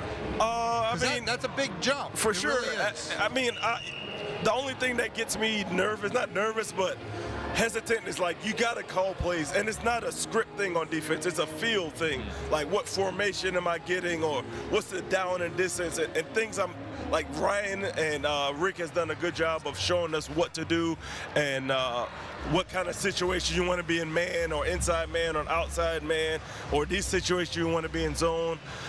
And it comes with reps, like just like playing. Anything good comes with reps, and we've wet our teeth in the preseason a little bit with RP, and we'll see how it goes. Any cheat codes to handout to Toronto to stop Brady Oliveira, either on the ground or in the air if he's coming out of the backfield? For me, I used to tell my D-line, with physical backs like that, don't try to make the play unless the play is ready to be made. You'll see guys peeking over blocks, trying to make a tackle while you're still getting blocked. You can't do that. You got to let the running back come to you, dominate your gap, and let everybody else do their job. And Brady, he's a good guy. He's a great running back, but he's not an elusive edge-to-edge guy. He'll have to run into you to run you over. Last one for you. Do you have any sacks against me? I would say I have a few. Actually, I have my last sack against you. Oh, the last one. I have my last sack against you. Now that was spoken like a true future defensive coordinator. Somebody's going to get the elation of getting one of those rings. Or a group of guys are going to get that on Sunday. You know what it feels like. Questionably is the biggest storyline for the Argos coming in to the Grey Cup. What can Toronto expect from Arbuckle? Well, FanDuel is expecting quite a productive day through the air for Arbuckle. 261.5 is his passing yards over-under. For me, that is way too high. For one, against a Winnipeg defense that is very stingy against opposing quarterbacks, but also with regards to the Argonauts and their game plan. I see a lot of Kadeem Carey, a lot of Deontay McMahon, and perhaps some Daniel Adebawore as well. The Argos will utilize their running backs and won't force Arbuckle to throw downfield with a lot of as far as being it often, and it's a major problem for the Toronto Argonauts with regards to Arbuckle, and that's something they're going to have to overcome here. I like the under for Arbuckle. I like the under for his passing touchdowns as well at 1.5. I think there's a lot of value there, fading Arbuckle and his passing prowess ahead of the Grey Cup on Sunday. AK, and still more festivities here at the Grey Cup Festival. Superheroes, well, all of them on the field tomorrow at BC Place.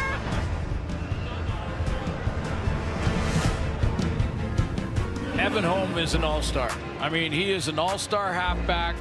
He probably still doesn't get enough credit. Evan Holm, that's how you play defense. Timed it perfectly. Goes up and did not hang on. Home again. Home denying everything tonight. Evan Holm wasn't an all-star in the all-CFL team, but this guy should be.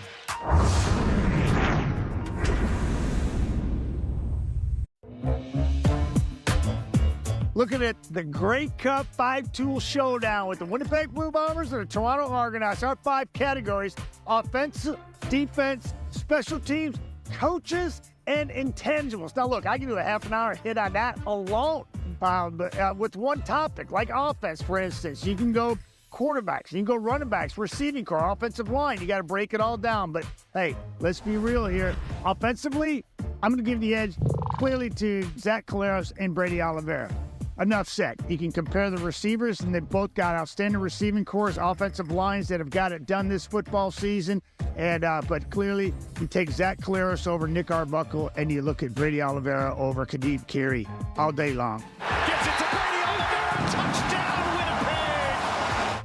For defense, I'm giving the edge to the Winnipeg Blue Bombers. This is a pick 'em here, too.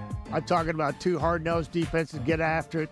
It comes to defensive line for Toronto. They're outstanding the way they mix it up and the depth that they have. Wynton McManus in the middle. I'll take him over Tony Jones. The secondary of Toronto is long. They make plays. When I say long, I mean they're tall, lengthy, and it's difficult on quarterbacks to see those spots, certainly during zone situations. But I look at the defense, and I'm going to take the Winnipeg Blue Bombers because that football team's #1 in the least amount of points allowed in the game, yards and passing yards. So they got the job done consistently all season long, and they get the nod there.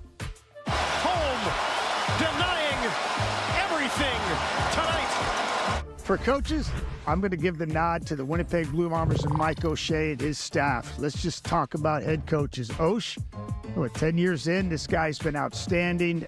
He trusts the process, an 0-4 start. He never once wavered.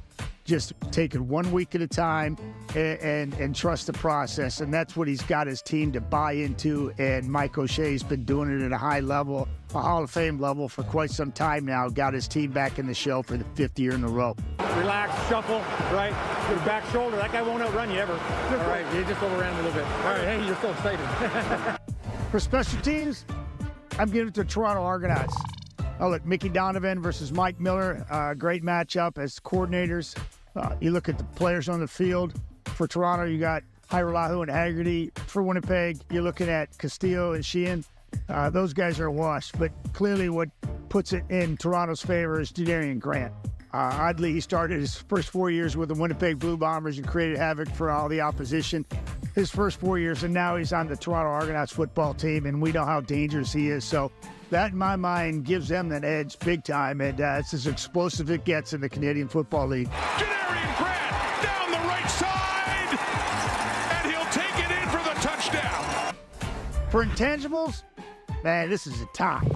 As one intangible, if Winnipeg can find a way to get out front and play with the lead, yeah, they're going to play some Brady ball, and that's an intangible that's in their favor.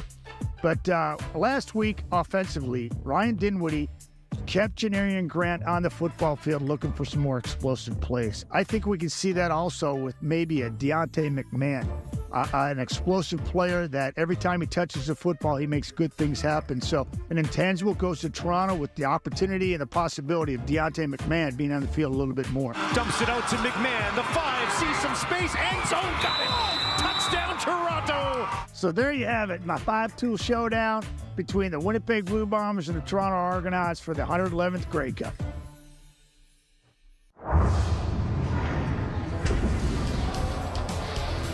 You know who else has intangibles? Paul LaPolice. On Tuesday, he, in partnership with Dreams Take Flight Ottawa, accompanied kids to visit Disney World for the day. The charity specializes in taking kids with challenges down to Orlando for an unforgettable experience alongside our panelists.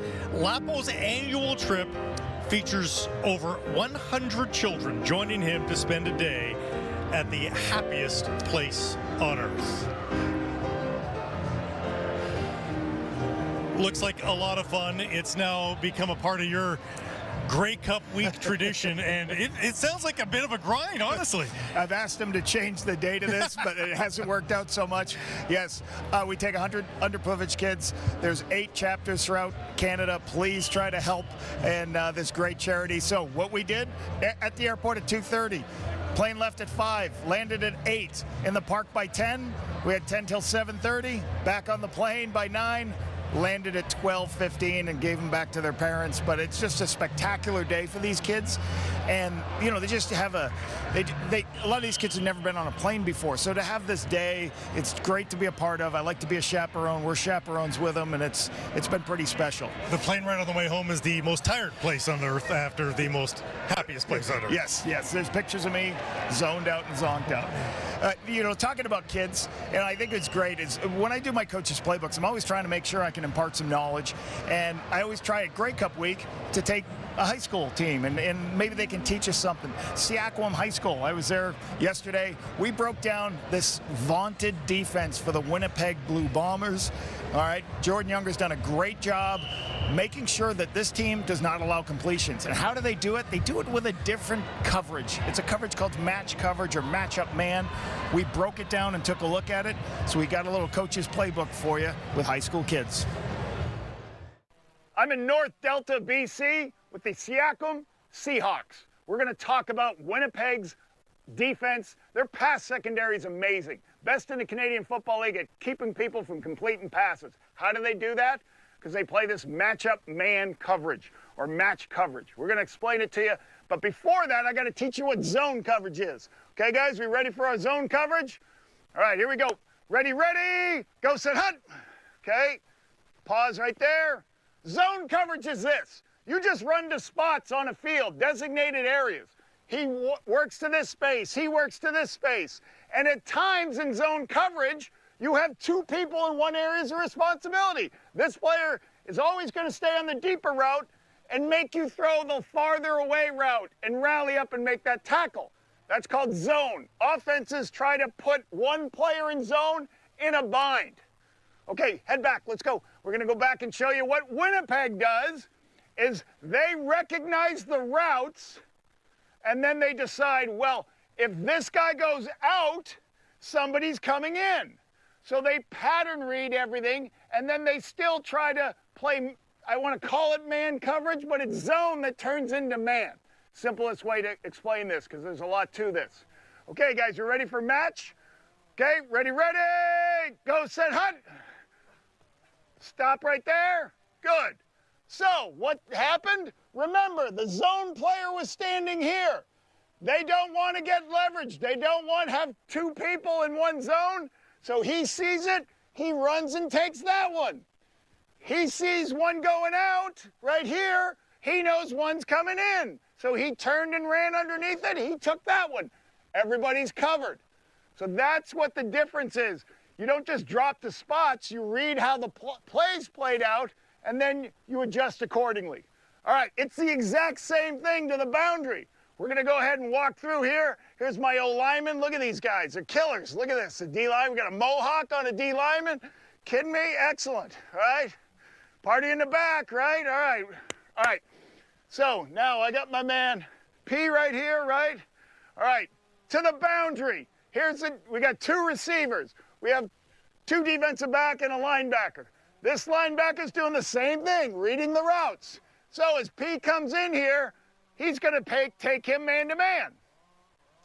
Now he takes him wherever he is on the field. He picks him up, okay? These two guys now would take that player and figure out what happens. Come back, P. If P goes vertical, okay, the will linebacker's going to play underneath him and wait for the first player to come into him. Okay, can we show him that one now? Okay, widen out. Make sure you're wider. Okay, ready, go, set, hunt. Goes underneath, pause right there.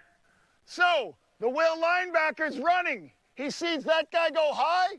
Well, if he's going to go deep, usually a curl's going to happen out there.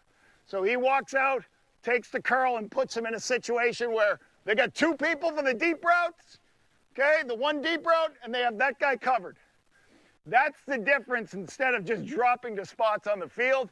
I've got two clips of Winnipeg versus Toronto, Week 8. Let's take a look.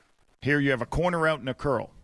The first thing you would have to understand is sometimes the back is covered man-to-man by a linebacker. Makes it easier for the defense. Now, Adam Bighill, he's running inside out trying to find who's breaking in. He sees it. He runs right to the curl, and now you have two players on the deep routes. Nick has nowhere to go with a football, and he has to try to make an off-schedule play. Now to the field, you have a three-receiver picture. So how does this play out? Here's the pattern concept. It is handled differently every time. Watch the low player, the Sam linebacker, strong side linebacker. He picks it up man-to-man. Now the other two players, one's inside, one's outside to handle it. And into the boundary, it looks exactly the same. Bighill underneath and two people over the next route, and they drive and make a play on the ball. Now this defense takes a lot of reps. That's why you see Winnipeg doesn't do a lot of different coverages. They either drop everybody into coverage, or when they need to pressure, they bring the house. They bring everybody. They did it a couple times last week in the West Final. I'm looking forward to seeing what Toronto has for this vaunted defense this weekend. Hey, Seahawks, thank you very much. Hey, guess what? Jalen Tyson Philpott won a championship here in this organization, so we probably got some CFLers here. Coach Kevin Phillips, thank you very much. Hey, David, you got us. Let's break this down. Bring it up. And with the field line, all day long, all night long. Let's go Hawks on 3. 1, 2, 3, Hawks.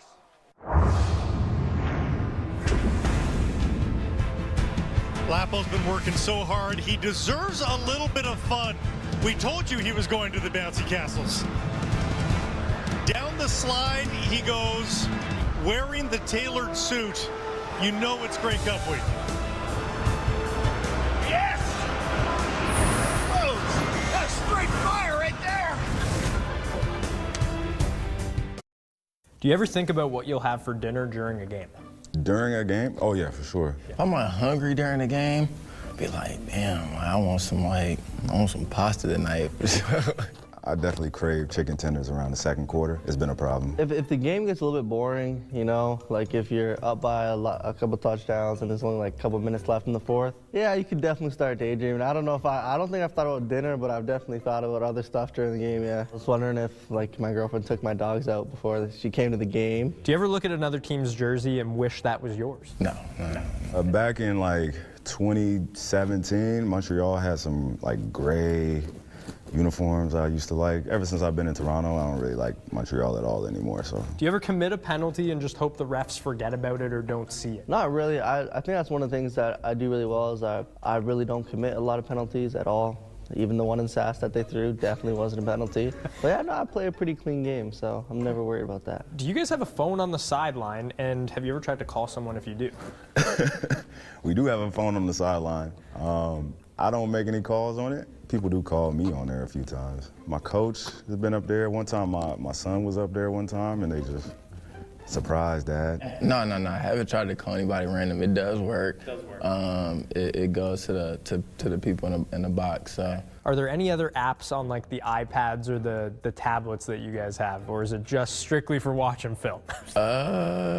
No, I don't be using other apps. Just use the app to watch film. It's strictly for watching film, but I can tell you some guys have definitely tried to close the bar and go to something else for sure. Sometimes do you really just not want to tackle someone? You're like, oh my God, I gotta just tackle this guy. No, definitely not. Like when you're just out there, you're not thinking about it. You're not thinking about it.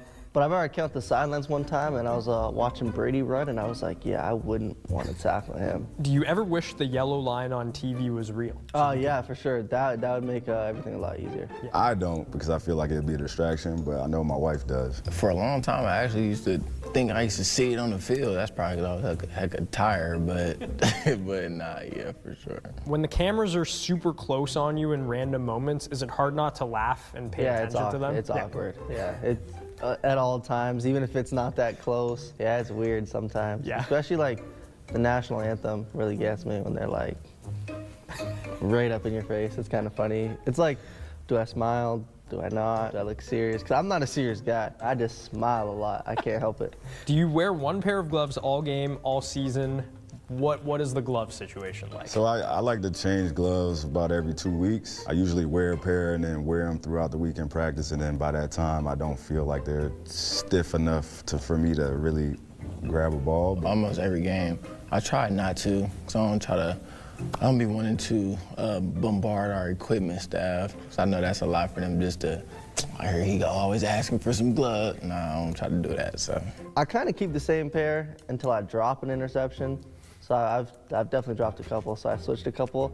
But they kind of limited us at 3, I mean, which was pretty early, because like, we were on like week 2, and I was like, yeah, can I get this other pair? They're like, haven't you had 3? And I'm like, oh, this is my 3rd pair. Really, it was like my 6th. But I was like, yeah, this is my 3rd one. They're like, hey, you're done for the season. I was like, okay. And then I got one more for playoffs. I was just going to say, were you done for the season? I got one more for playoffs, but just for practice because it was cold, so we got like our warm gloves, but yeah. I can tell you, we definitely have been thinking about food since the start of the show. So that is very similar. And so have the gang at BC Place. But we have to focus. The game is coming. One last chance to hear from Kate and the pen. Back inside BC Place, all quiet, very cold still here, but won't be in 24 hours' time as the countdown to the Grey Cup officially on. Back alongside David Sanchez, Matt Dunnigan, Enoch Mwamba, and Milt Stiegel. And I love being inside BC Place, and I like being here the day before, but I'm actually a little envious that we're not at the convention center because Jim Barker was dancing, I heard. Joe got him to dance. What? I've never seen this before. What? And then the only problem was he didn't yell straight fire right at the camera when he was done. JB, you know that's your job. No question. All right, let's think about this game tomorrow again, and who is your X factor going in? The most talented player, maybe on either of these teams, it could be Kenny Lawler. He's that explosive. He's that special. And if he gets one-on-one outside, he could be the MVP of this game. And I look at this matchup and expect who they're going to try to stop. Where is everyone looking at? Well, it's Brady O. And with that and the Argos focusing on the greatness of the league's most outstanding player, Brady Oliveira. That could be one-on-one for this guy, who 31 of his 45 catches have been for first downs. He's averaging almost 18 yards a grab. And when you look at the explosiveness he runs routes with, they move him all over the field. I really think that Kenny Lawler, with his skill set and the fact that he might get one-on-ones out there, he's my X factor. Yeah, and it's a good choice. I'm going a little off the board with mine, and that's Deontay McMahon, second-year player from McNeese State. Look, he had 48 carries this year and 4 touchdowns. You look at Brady Oliveira, he had 239 carries and only 3 touchdowns. To me, it's just proof in the pudding that when he touches the ball, good things happen. I think last week I saw Ryan Dinwiddie keep Janarian Grant on the football field to find some more explosive plays and to help out the running game. I think you're going to see that with Deontay McMahon this week in this ball game because he's an explosive player. Reminds me of Kevin Brown from Edmonton type of explosiveness. Good things happen when he has the ball in his hand.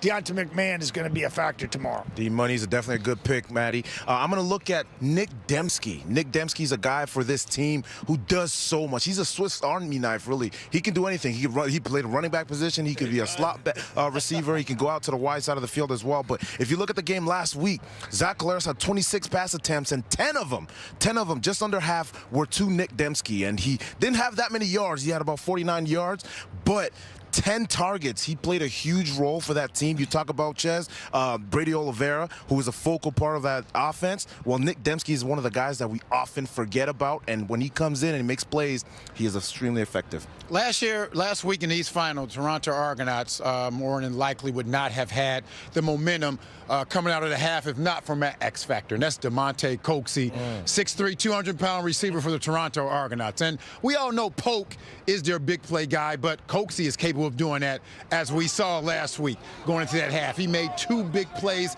that might have been the reason why they're in this position they're in right now. And I think he's going to have some opportunities to make some plays tomorrow. We know Nick Arbuckle, maybe sometimes he likes to throw the ball up.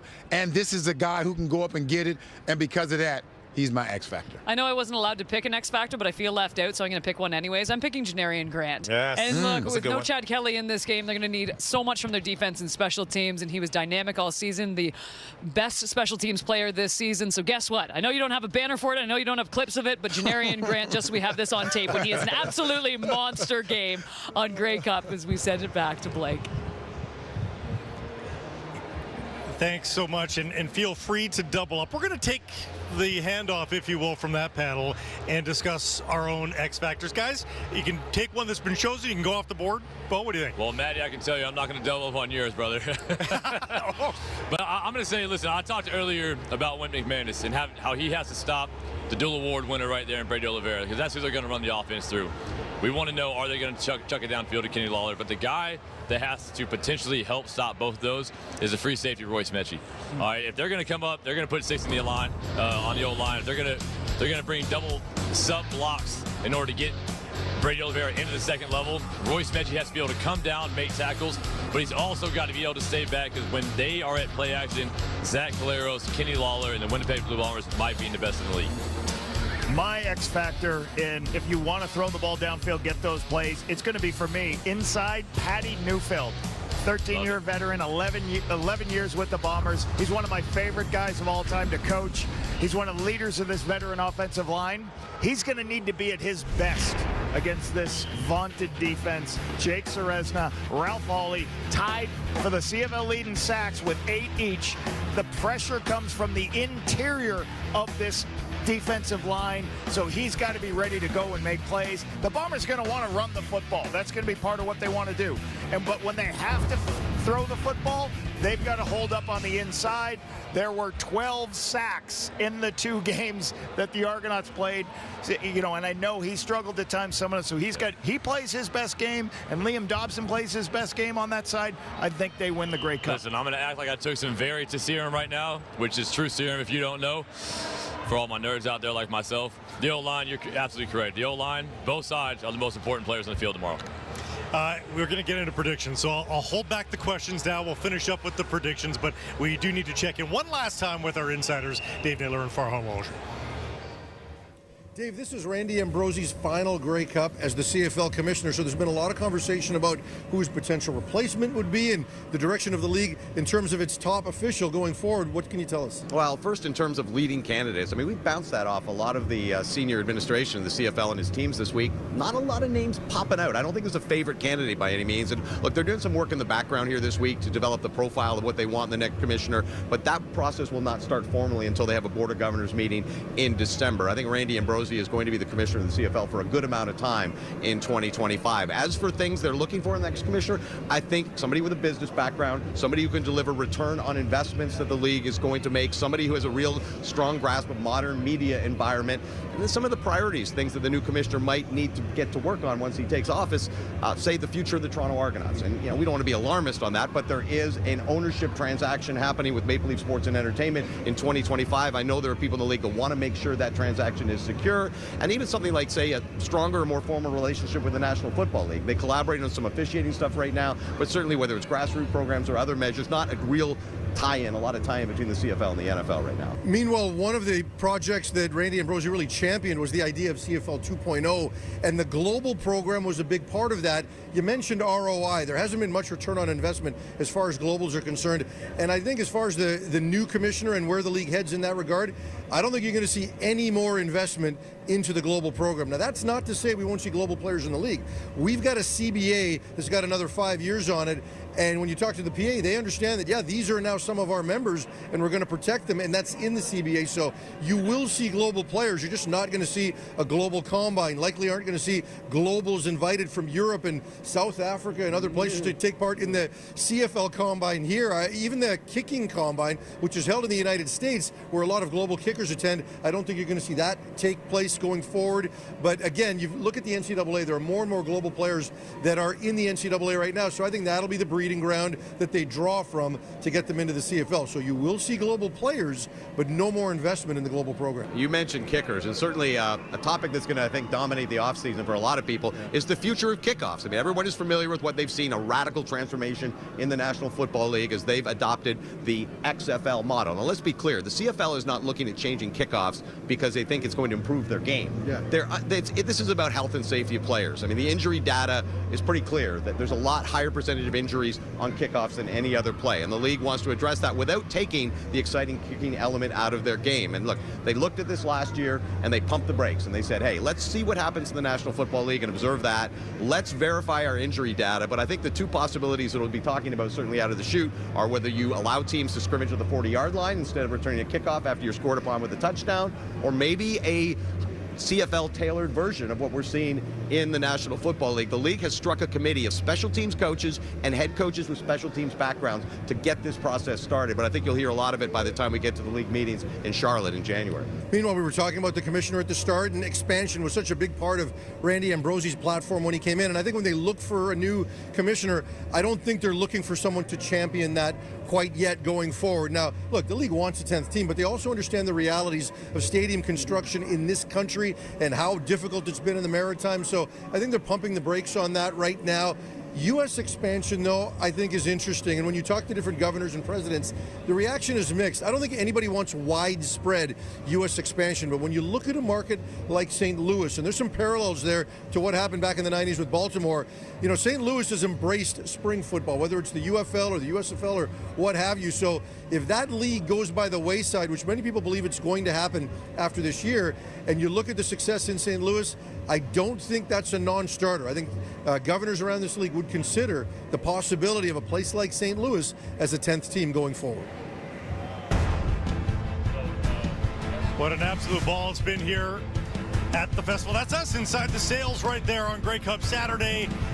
Almost 4 hours complete. We're coming back with our predictions on what happens for the big game tomorrow at BC Place. Stick around.